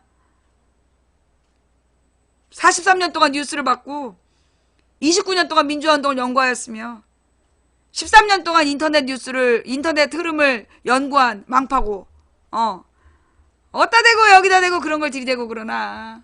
예. 뭐 오늘이 오늘이 왜 중요한데? 아니 법은 뭐 15일 이내에 공지해야 된다며. 15일 동안 공지기간이 필요하다며. 아예 2월 초에 심하게 얘기해서 그렇게 특검법 연장을 추진했었다라면 내가 인정을 하지. 지금 이 바른정당에서 특검법 연장 얘기 들고 나온 게요 10일 넘어서예요. 지난주부터인가 그랬어. 이미 딱 시간 지난 다음이라니까? 결국은 이게 황교안이 특검 연장을 방해한다는 논점을 국회로 돌려서 국회가 잘못해서 특검 연장이 안 된 것처럼 몰고 가려는 거 아니야. 지금은 야사당이 정세균한테 찾아갈 때가 아니라 황교안을 압박해야 될 때야. 그래서 어저께 이제 더민주 의원들을 중심으로 해서 황교안을 찾아간 거야. 그 차이가 있는 거야 지금. 지금 이제 우원식, 우상호 이런 사람들은 황교안을 찾아갔어. 그래서 압박한 거야. 너 승인해라. 특검법에 처음부터 30일 연장이 약속되어 있는 거다. 그런데 황교안 도망간 거 아니야. 근데 지금 바른정당하고 국민의당은 정세균을 압박하고 있는 거야. 그런 정치적인 뉘앙스가 약간 다르다. 어쨌거나 자 그러면 나쁜 새끼들 그러면 누구랑 싸워야 되죠? 그러면 여기서 우리가 야사당끼리 싸우는 게 답이냐는 아니야.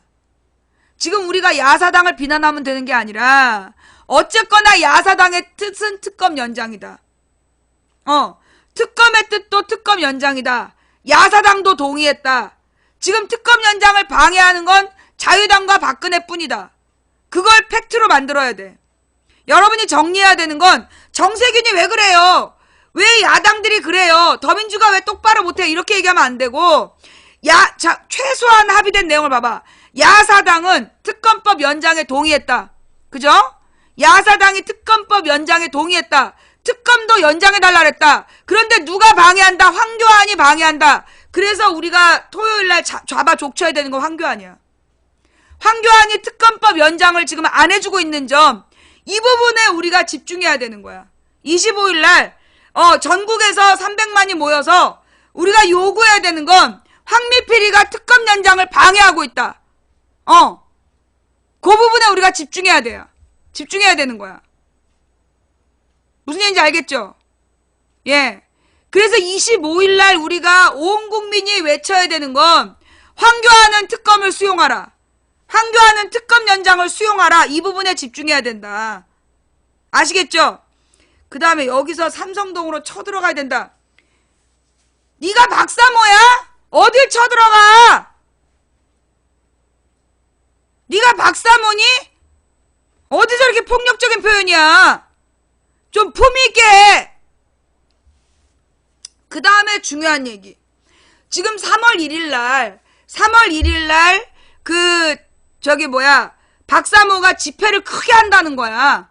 태극기 들고 탄핵 반대 집회를 크게 하겠다는 거야. 자, 이 부분에 대해서 우리가 널리 알려야 될 부분이 있어. 뭐냐 하면 그 황교안이가 뭐 하고 있는지.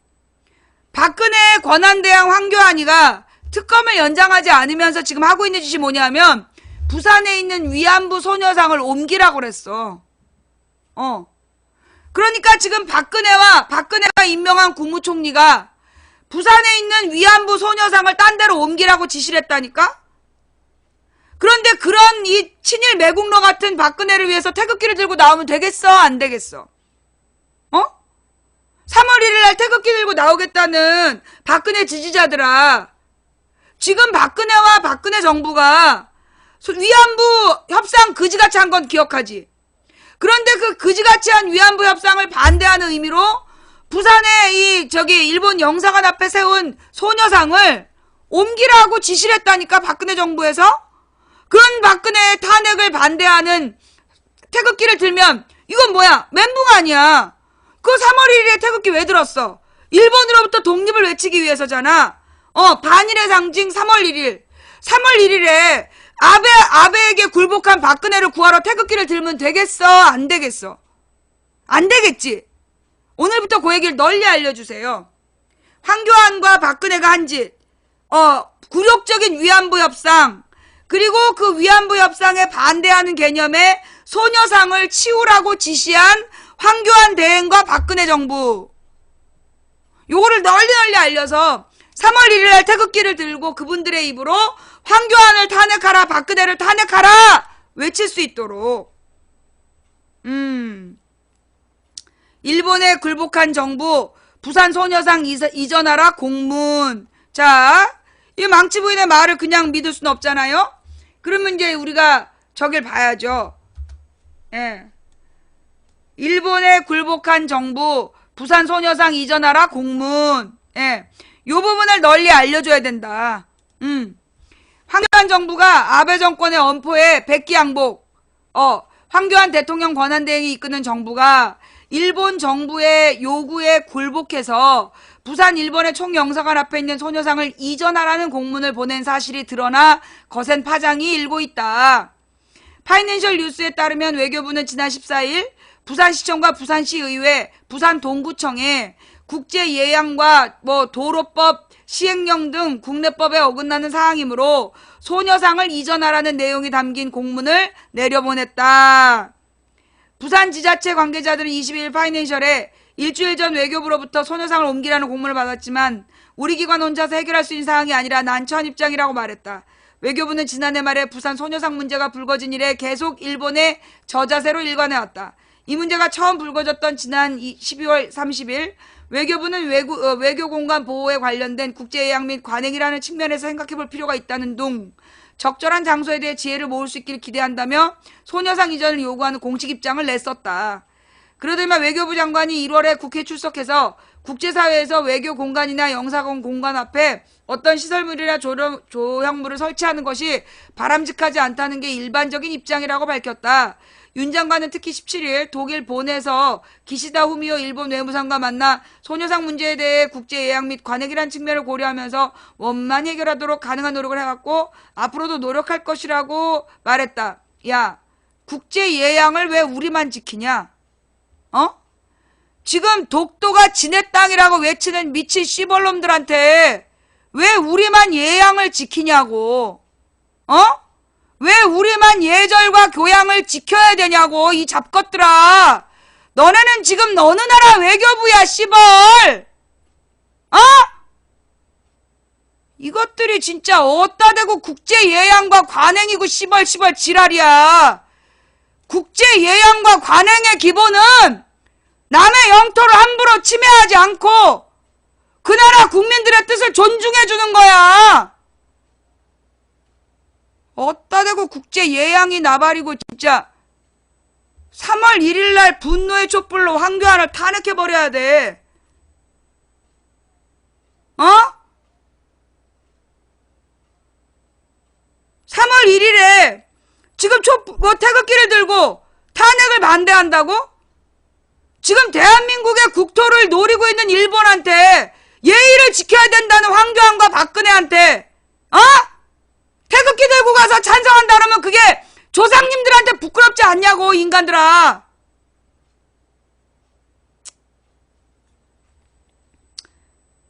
이런 일본에 대한 저자세는 한일 정부 간 위안부 협상을 용인할 수 없다는 대다수 국민 여론과 국민 여론에 따라 집권 후 재협상 방침을 분명히 밝히고 있는 문재인 더불어당 대표 등 차기 유력 대선주의자들의 입장과 정면 배치되는 것이어서 일파만파 후폭풍을 예고하고 있다. 앞뒤가 안 맞아. 3월 1일 날 태극기를 들고 일본 놈한테 굴복한 정부를 탄핵 반대한다고 외치면 그게 매국노하고 뭐가 달라?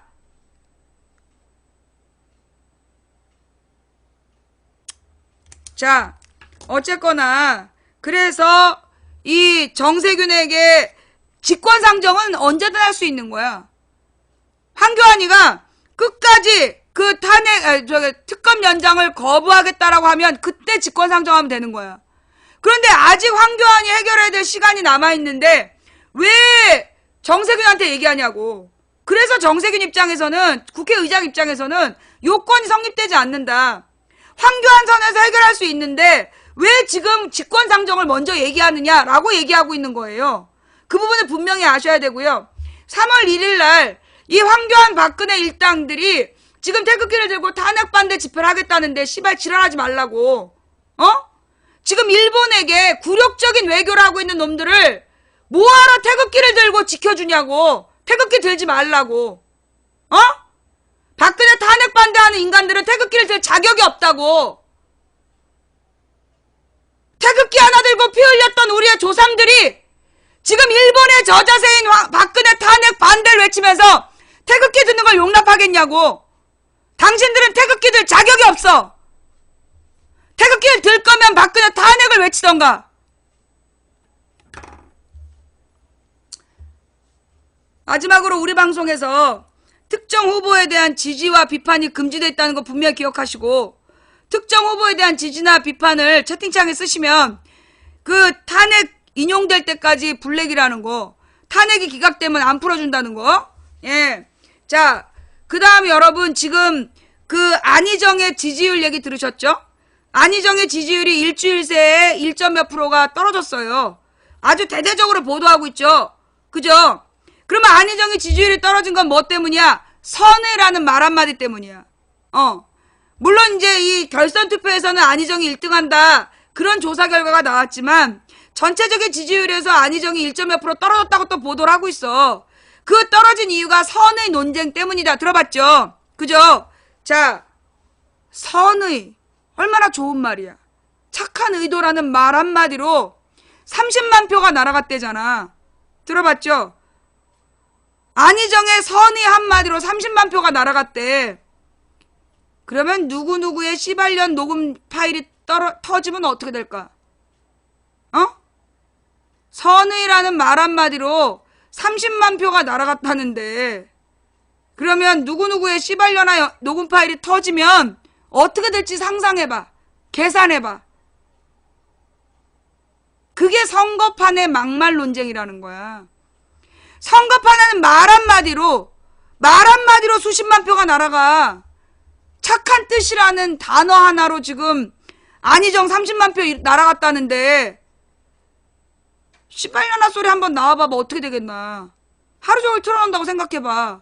그것도 한 번 얘기한 것도 아니고 열 몇 번을 욕을 했잖아. 형수한테. 그게 터진다고 생각해봐. 어떻게 될 것 같아? 나는 안희정의 지지율 떨어지는 거를요, 우리 국민들이 다 알아야 된다고 봐요. 지지율 떨어진 거. 말 한마디에 30만 표가 날아갔다니까. 단어 하나에? 선이라는 단어 하나에 30만 표가 떨어진 거야. 박근혜와 이명박도 선의로 시작했던 그 한마디에 30만 표가 떨어졌어. 근데 아무리 잘못했다고 형수한테 시발려나 그거 터져봐봐. 어떻게 될 것 같아? 계산을 딱 해봐. 자, 오늘 방송은 여기까지. 예. 오늘 방송은 여기까지. 예. 이게 선거라는 게 이렇게 민감한 거야.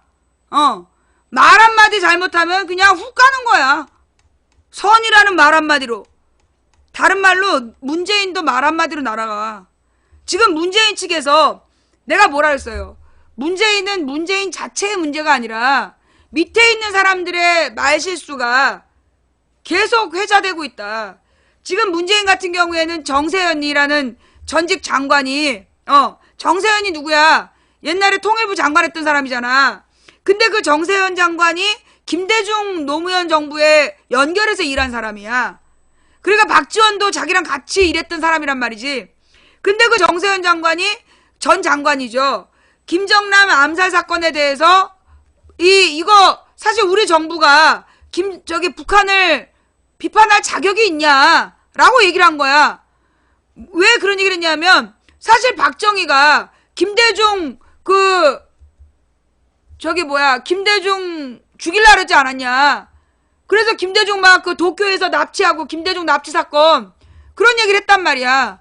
그러면서 박정희도 김대중을 죽이려고 도쿄에서 납치해갖고 태평양에 빠뜨리는 걸 미국의 CIA가 구해준 거 아니냐. 그러니 이 북한에 내정 간섭을 하면 안 된다는 식으로 정세현이 얘기를 했나봐. 근데 그 정세현이 문재인 캠프의 안보 담당자야. 그러니까 안보 정책으로 합류해 있었던 거야. 그래갖고 그것 때문에 지금 문재인을 막 공격을 한 거야. 종북이다 막 이러면서.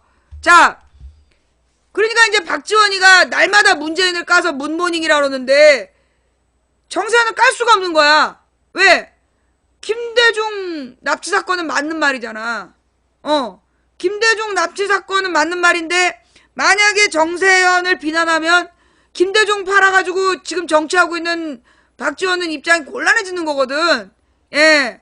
그래서 앞으로 가도 뒤도 못 가는, 이모티콘 3개는 강퇴라고, 블랙이라고 몇 번을 말했어. 이모티콘 3개는 블랙이라고 몇 번을 말해. 자. 그래서 지금 이제 문재인 캠프에서도 문재인 캠프의 밑에 있는 사람들이 자꾸 이제 말을 실수를 하는 거야. 근데 그건 문재인의 실수는 아닌 거죠. 그리고 이제 이 안희정은 뭐라 그러나 예상됐던 어려움이야. 왜냐하면 이 사람이 검증이 안 된 상태에서 급부상한 스타이기 때문에 급부상한 스타는 훅 하나 한 방에 꺼질 수도 있는 거예요. 그래서 신중해야 된다. 그래서 지금 안희정이 가져야 될 자세는 한 번에 혜성같이 떠올랐어. 그럼 혜성같이 떠오른 안희정이 집중해야 되는 건 뭐냐 하면 굵직굵직한 방향을 얘기해야 돼. 그래서 문재인보다 훨씬 더 강하다는 느낌을 줘야 되는데 그동안 지난 일주일 동안의 안희정의 모습은 인기가 너무 올라가니까 인기에 취해가지고 그래가지고 실제로 이 무게감을 더하기보다는 이쁘게 보이려고 노력했어. 그렇게 이쁘게 보이려고 노력하는 걸로는 대통령이 될 수 없어요. 안희정 진영이 알아야 되는 건 뭐냐? 누가 그런 얘기를 하더라고. 이제 안희정이 근육을 보여줘야 되는데 화장만 하고 있다. 갑자기 떠오른 안희정이 사람들에게 일단 너무나 알려지지 않았기 때문에 존잘해서 띄운 것까진 좋다. 그러면 잘생긴 안희정의 내용이 이렇다라는 걸 보여줘야 되는데 그런데 지금 안희정이 그러면 내용이라는 건 근육을 보여줘야 되는 거다. 그런데 지금 화장만 하고 있다. 그 얘기야. 그러니까 가볍게 여전히 자기가 지금 마이너에 있을 때처럼 행동했다는 거야.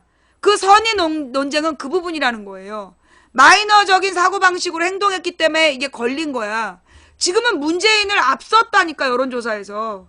그러면 지지율 1위야. 그러면 지지율 1위답게 뭔가 내용 있는 걸 제시했어야 됐는데 여전히 추격하는 사람의 가벼움으로 다가가서 선의 논쟁이 벌어진 거다.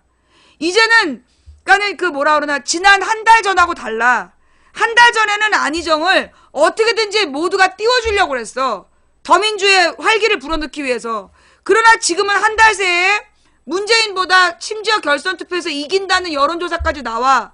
그러면 이제는 다 같이 띄워주는 게 아니라 이젠 다 같이 밟는 대상이야. 그러면 밟히지 않을 만큼 튼튼한 자기 내용을 가지고 제시를 해야 돼. 예. 그러지 않으면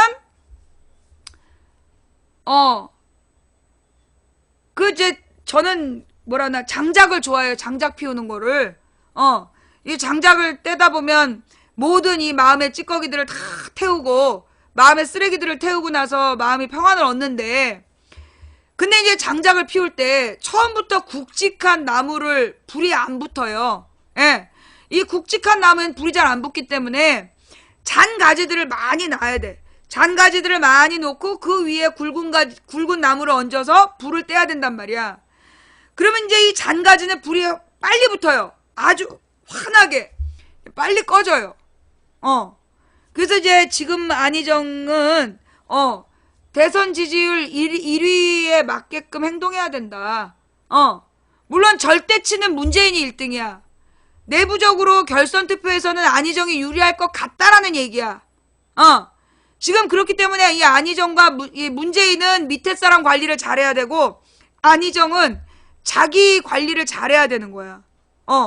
문재인보다 안희정이 더 치명적인 건, 문재인은 자르면 돼. 왜? 문재인은 실수를 안 해.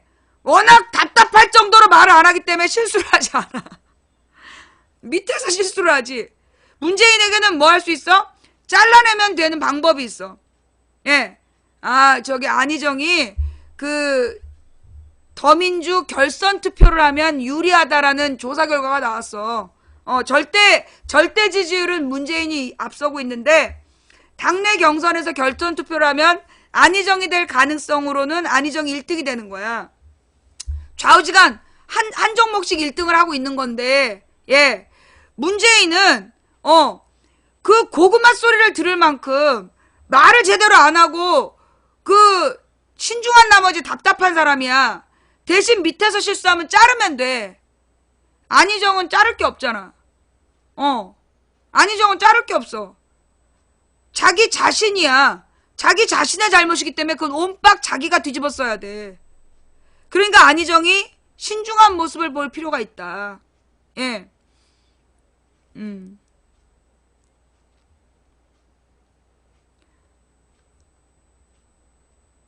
망부님 덕분에 지지율이 오른 듯? 망부님 인터뷰하고 지지하는 듯한 발언들이, 내가 언제 안희정을 지지했어? 아주 저런 게 바로 누명이죠. 내가 언제 안희정을 지지했어? 나는 안희정한테도 나와라. 문재인한테도 나와라. 근데 문재인 캠프에서 문재인 절대 안 내보낸다, 나한테. 안희정은 자기가 온 거야. 너 어디다 대고 나한테 지지했다고 지랄을 해. 나는 안희정 지지 안 해. 나는 박원순 지지했어.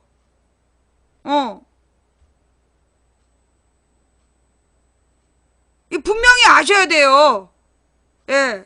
지금 망치 부인이 안희정을 지지했다라고 지금 착각들 하시는 우리 방 시청자들 중에서 내가 안희정을 지지했다라고 생각해서 혹시 안희정을 지지했다라면 여러분 오해예요. 진짜 오해예요. 솔직한 내 심정 얘기할게. 나는 안희정을 이용하려고 그랬어. 지금 문재인이 너무나 대세론에 취해가지고 긴장감이 없이 움직이고 있었어. 그런 자세로 후보가 된다면 본선에서 개박살나고, 본선에서 압도적 지지를 받지 않으면 종편의 먹잇감으로 3년 뒤에 박근혜 부활에 밭이 된단 말이야. 부활의 거름이 된단 말이야. 그래서 문재인을 긴장시켜야 됐어. 그래서 내가 안희정이 눈에 들 수 있도록 이 사람이 가능성이 있다라고 보여준 것 뿐이야. 그래서 문재인도 긴장했잖아. 그래서 문재인이 한 달 전과 자세가 달라졌어. 보면 몰라?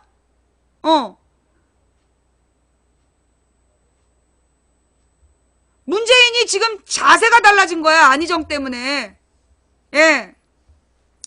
그러면 이제 문재인이 바짝 긴장해서 내부적으로 경쟁하는 마음으로 가다 보면, 그러면서 대세론 얘기가 줄어들었잖아.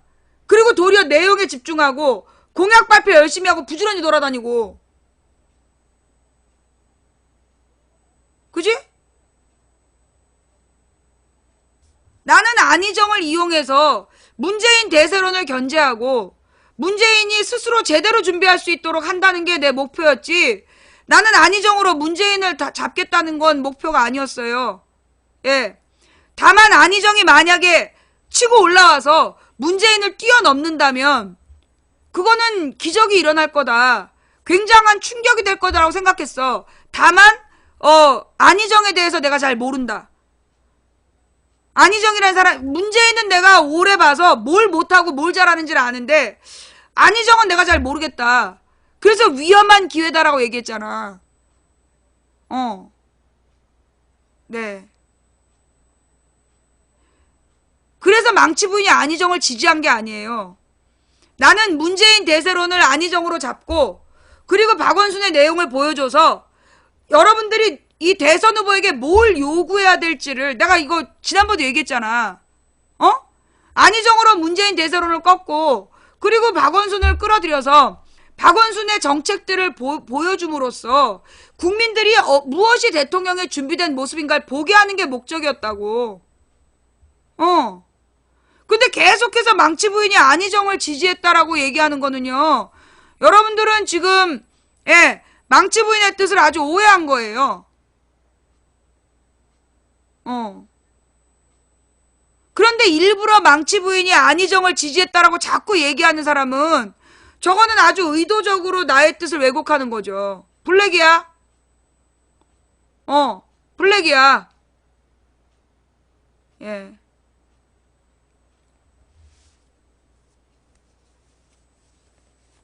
나는 내용적으로 보면 박원순이 가장 준비된 후보였다고 생각했어. 예. 그 살아온 삶이나 이 사람은 개척자였어. 박원순은 정말 개척자적인 삶을 살았다고. 박원순이 그 80년대에 그 사회주의 이념이 붕괴된 다음에 모든 운동권들이 멘붕에 걸렸을 때 그 사람이 시민운동이라는 걸 시작해요. 그래서 새로운 지평을 열었어. 박원순이. 그래서 이렇게 진보적인 시민운동으로서 참여연대가 만들어지니까 약간 보수적인 성향의 경실련이 만들어지고 그래서 시민운동의 양대산맥이 만들어지고 환경운동연합까지 만들어져서 90년대에 새로운 길을 열은 사람이야. 그 다음에 이제 90년대 말에 김대중이 집권한 다음에 그러면 집권한 민주세력이 집권했을 때 어떤 나라가 돼야 되냐. 그때 많은 노동계급은 노동자 정치집단은 재벌을 해체해야 된다. 재벌을 죽여버려야 된다. 이렇게 얘기할 때 박원순은 재벌들을 선기능으로 이끈 거야. 그래서 재벌들한테 니네가 갖고 있는 걸 내놔라. 너희들이 그냥 창고에 쌓아두지 말고 그걸 기부해라. 그래서 사회로 환원해야 된다. 그렇게 해서 아름다운 재단을 만들었던 게 박원순이야. 재벌을 다 죽여버려야 된다라고 극단적으로 대치국면으로 가는 진보 세력과 달리 재벌을 이용해서 재벌들의 창고에서 꺼내서 가난한 사람들을 돌볼 수 있는, 그래서 뭐랬냐면요, 아름다운 재단이 주로 하는 게 뭐냐면 편부모 가정이나 조손 가정. 이 사람들은 우리가 볼 때 다 생활보호 대상자일 것 같잖아. 아니야. 할머니한테 그지 같은 집 한 채 있으면 생활보호 대상자가 안 돼. 근데 조선 가정은 수입이 없잖아. 그런 사람들을 도왔던 게 아름다운 재단이야. 이 아름다운 재단이 했던 일이 뭐냐면 조선 가정의 그러니까 할아버지 할머니한테 맡겨진 아이들, 얘네들 급식비 못 냈어. 그럼 급식비 못 내는 아이들을 아름다운 재단에서 후원해 준 거야. 그런 일을 하고 그 아이들의 공부방이라든가 이런 것들 지원해 주고, 그게 아름다운 재단이 했던 일이야. 그 다음에 이걸 이런 사회단체를 통해서 하는 것도 좋지만 시스템으로 해야 된다. 그래서 했던 게 지방자치단체에 훈련된 그 시민운동가들을 들여보내는 거야. 지방선거에 훈련된 시민운동가들을 들여보내기 운동을 또 한 거예요. 그게 박원순이 걸어온 길이야. 전부 다 혼자서 시작했고 그거를 처음에 욕 먹으면서 시작을 해. 개무시당하지만 그게 어느 정도 자리를 잡으면 딱 다음 사람에게 남기고 새로운 일을 개척했어. 그게 개척자의 길이야. 그러면서 그 모든 일을 전부 다 위로 올려놓은 거야. 어딜 가나 박원순의 흔적이 있다니까. 제주도 사산평화공원에 가서 그 15,000명의 이름을 찾아낸 걸 보고 기절할 뻔했어. 제주도에서 15,000명이 그 이승만의 서북청년단한테 희생을 당했단 말이야. 그 실종자들의 이름을 다 찾아냈다니까. 그 비석으로 세워놓은 거야. 그리고 10몇 권의 자료집을 만들어놨어. 도대체 이걸 누가 이렇게 했냐. 정말 대단하다. 박원순이 그거 위원장이었다는 거야. 지금 박원순표 어린이집 300개 얘기 들었지. 박원순의 이제 와서 이 비겁한 언론들이 그동안 문재인만 빨아주더니 이제 와서 박원순이 뭘 잘했는지를 기사로 쓰기 시작했어. 박원순이 얼마나 많은 내용을 박원순 열전으로 써도요. 책 한 권 나와요. 혼자서. 아무도 알아주지 않아도 할 일을 했던 게 박원순이야. 그리고 다른 사람은 말로만 했어. 말만 할 때 박원순은 실천을 했어. 그래서 내가 박원순을 지지했던 거야. 그런데 그렇게 박 시장을 욕해가지고 싹을 밟아버린 게 누굴까? 내가 볼 때 국정원과 덩다리들이야. 국정원과 덩다리들. 국정원이 주도해서 박원순을 밟았고 그걸 그 문재인을 우습게 하는 문재인 지지자들이 동조한 거야. 문재인을 믿었다라면 그 말에 동조하지 않았을 거야. 도리어 문재인에게 박원순이 필요하다고 이 박원순의 내용을 흡수할 수 있도록 노력했을 거라고 봐. 진짜 지지자가 아닌 박원순에 대한 이 신뢰도, 아니 문재인에 대한 신뢰도가 없는 어설픈 덩다리들을 이용해가지고 박원순을 밟았어. 그러니까 문재인의 공약이 공허한 거야. 일자리 81만 개 어떻게 만들 건데? 공공의 일자리 81만 개를 어떻게 만들 거야? 지금 그건 이명박식 공약이야. 물론 일자리 문제에 대해서 그 얘기하고 구체적으로 방향 제시하고 있는 건 12년보다 굉장히 발전된 모습이에요. 그건 내가 인정을 해. 12년은 아무 내용이 없었어. 공약도 없고 내용도 없고 한마디 말하면 까이고. 근데 지금은 구체적으로 이제 실질적으로 대통령 선거에 가장 가깝기 때문에 구체적인 공약들을 내세우고 있어. 그건 12년보다 굉장히 발전된 모습이야. 그런데 그 내용들이 내가 볼 땐 실효성이 별로 없는 내용들이야. 막 던지기식. 정교한 공약이 아니라는 거야. 그냥 이렇게 그 선언적 공약. 그건 박근혜나 이명박 같은 공약이라고. 근데 문재인은 그 민주 세력을 대표해서 대통령이 되는 건데 그 민주 세력을 대표해서 대통령이 돼서 그 선언적 공약을 지키지 못하면 그럼 다시는 민주 세력에게 기회가 안 와. 그래서 좀 더 공약이 디테일화돼야 돼. 내가 문재인 캠프에게 요구하는 건 문재인의 공약은 보다 더 실현 가능성 있게 보여야 된다. 좀 더 과학적으로 보여야 돼. 그러니까 어떤 과정을 거쳐서 81만 개 이런 식으로 나와야 되고 안희정 같은 경우도 이제 막 그 인기 있는 발언 가벼운 발언 할 때가 아니다. 안희정은 이미 문재인의 턱 밑까지 쫓아 올라갔기 때문에 동급으로 비교된다. 차라리 문재인에게는 그 문재인 캠프가 욕먹는 계기도 되지만 완충지대가 있어. 안희정은 완충지대가 없다고. 당신이 실수하면 그대로 지지율 5%씩 날아갈 수 있는 거야. 그러니까 그거 조심해야 된다. 그러면 이 문재인 안희정을 둘 중에 하나를 빨리 정해야 되는 거 아니냐. 뭐하러 그걸 지금 정하냐고. 아니 여러분, 아니 그걸 왜 지금 정하냐고. 우리가 20일 뒤에 맛있는 거 먹자 했는데 그걸 왜 지금 정하냐고. 20일 뒤에 정하면 되는 거지. 지금 먹고 싶은 게 20일 뒤에도 먹고 싶다는 보장 있어? 아니 2개나 있으면 고마운 거잖아. 그걸 뭘 벌써 지금 정해야 된다고 막 조급해서 그래. 탄핵이 돼야 그 다음에 경선이야. 탄핵이 된 다음에 경선을 한다고. 그러니까 지금은 일단 탄핵부터 시켜. 탄핵에 집중해. 문재인 지지자나 안희정 지지자나 탄핵에 집중하라고. 그리고 난 다음에 살아남는 사람을 택하면 되는 거지. 아니 왜 미리 줄을 서. 어떤 놈이든 센 놈을 시키면 되는 거잖아. 이긴 놈 쓰면 되는 거지. 안 그래? 왜 굳이 줄을 서? 마님이 머슴한테 줄 서야 돼? 우리 마님이잖아. 더 충성하겠다는 머슴을 부르면 되는 거야. 왜 지금 그렇게들 조급해하고 그래? 그래서 지금부터 20일 동안은 대통령 어떤 후보든지 지지도 비판도 하지 말라고. 지금 둘 중에 무슨 일을 시킬지는 우리가 정하는 건데. 왜 벌써 줄 서려고 그래? 뭐 분가분가 하려고 고르는 머슴도 아니고, 어? 일 잘하는 머슴을 고르면 되는 건데 줄 서지 마. 자, 여러분, 오늘 목요일이죠. 예, 내일 하루 또 있습니다. 자, 오늘 방송 여기까지 할게요. 예, 자, 오늘 방송 어떠셨어요? 볼만 하셨나요? 네, 지금 여러분 특정 후보를 정하지 마세요. 네, 특정 후보를 정하지 마세요. 어쩌면요, 만약에 탄핵이 기각된다면 우리는 이재명을 써야 될 수도 있어. 만약 탄핵이 기각되면 이재명을 써야 될 수도 있어. 그러니까 지금 누구라고 정하지 마. 지금부터 20일 동안 무슨 일이 벌어지는지 모르기 때문에 그 결과를 보고 그 상황에 가장 맞는 머슴을 고르면 되는 거야.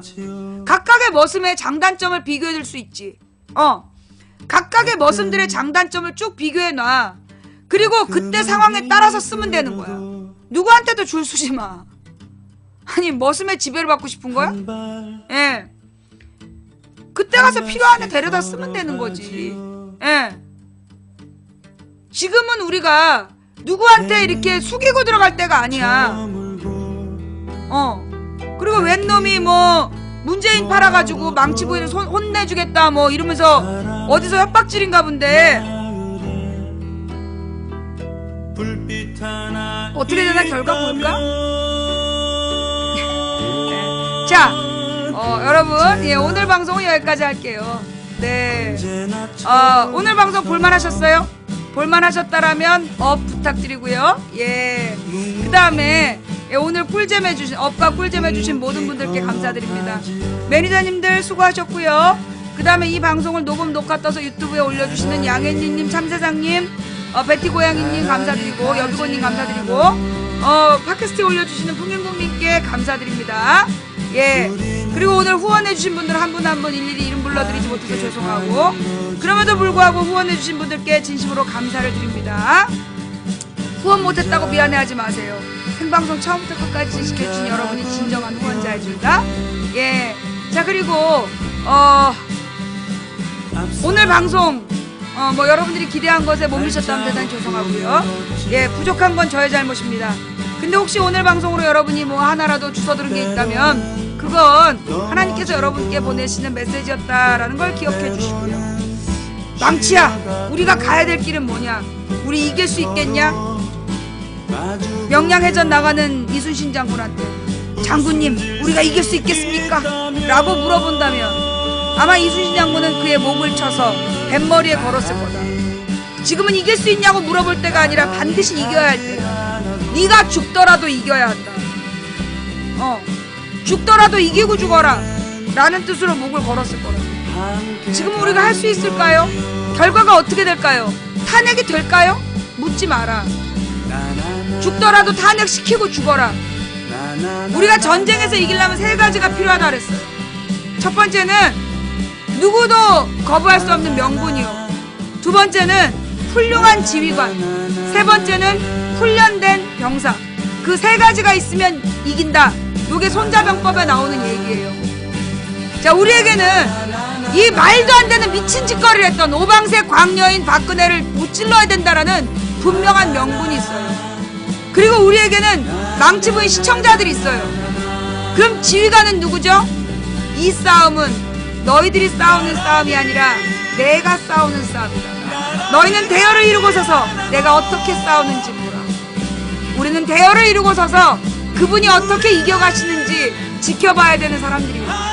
근데 여기서 중요한 건 대열을 이루어야 된다는 거예요. 여러분, 지금부터 모든 연락처에 전화하세요. 문자 보내세요. 광화문에서 만나자고. 모일 수 있는 모든 사람이 25일날 광화문에 모여야 27일날 탄핵 심판을 종결할 수 있습니다. 그리고 선고를 3월 10일 이전에 얻어낼 수 있는 거예요. 지금부터 3월 10일까지 우리는 비상사태입니다. 우리는 매일 모여서 방송하고 매일 모여서 기도할 겁니다. 왜요? 뭐가 그렇게 절박한데요? 우리는 2014년 4월 16일 우리 눈앞에서 250명의 어린아이들이 가만히 있으라는 말에 네라고 대답하고 물에 잠겨 죽어가는 모습을 지켜봐야 했습니다. 그 아이들을 한 달에 걸쳐 건져 올릴 때 그 아이들의 손톱이 모두 문드러진 모습을 우리는 확인해야 했습니다. 가만히 있으라 그래서 가만히 있었는데 그들은 모두 죽어서 올라왔습니다. 심지어 아직까지도 올라오지 못한 영혼들이 있습니다. 선생님들은 그 아이들을 지키기 위해서 아직 못 올라왔던 것 같고, 가장 착하고 열심히 했던 학생들은 친구들이 못 올라가서 거기 남아있었던 것 같습니다. 아직도 9명의 미수습자의 가족은 유가족이 되고 싶다라는 처절한 소망을 가지고 지금 백록강 근처를 떠돌고 있습니다. 대한민국의 상식이 통하는 합리적인 민주사회라는 어느 나라에서나 당연한 거라고 얘기하는 그 이름을 얻기 위해서 우리는 지금 기도하는 겁니다. 우리가 가는 길은 갈만한 길이라서 가는 게 아니라 가야 할 길이라서 가는 겁니다. 20년 동안 1200명이 죽어갈 때 우리는 아무도 몰랐습니다. 이런 우리의 비겁함과 우리의 이 모자람을 반성해야 됩니다. 그 1200명 목숨에 대해서 그 책임자를 처벌할 때까지 우리의 기도를 멈출 수 없습니다. 그래서 우리는 기도하는 겁니다. 지금부터 20일 동안 우리는 목숨을 걸고 기도하다 죽을 각오로 기도하는 수밖에 없습니다. 이기기 어려운 싸움에서 지지 않는 단 하나의 방법은 싸움을 포기하지 않는 것이다. 된다고 믿든 안 된다고 믿든 당신의 믿음대로 될 거다. 한 사람이 꾸는 꿈은 꿈일 뿐이지만 100인이 꾸고 만인이 꾸면 현실이 된다고 했다. 중지동천이라고 무리가 모여 뜻을 모으면 하늘을 움직일 수 있다고 했다. 누군가 포기해서 오늘 우리의 절망이 싹 텄다면 우리가 오늘 포기하지 않으면 내일의 역사를 바꿀 수 있다는 믿음으로 가자. 그래서 반드시 이기자. 20일 동안 우리 내 생의 마지막 20일인 것처럼 싸웁시다. 그래서 반드시 승리합시다. 여러분, 죽더라도 이기고 죽어야 합니다. 아시겠죠? 사람은 언젠가 한번 죽어요. 폼나게 한번 죽어봅시다.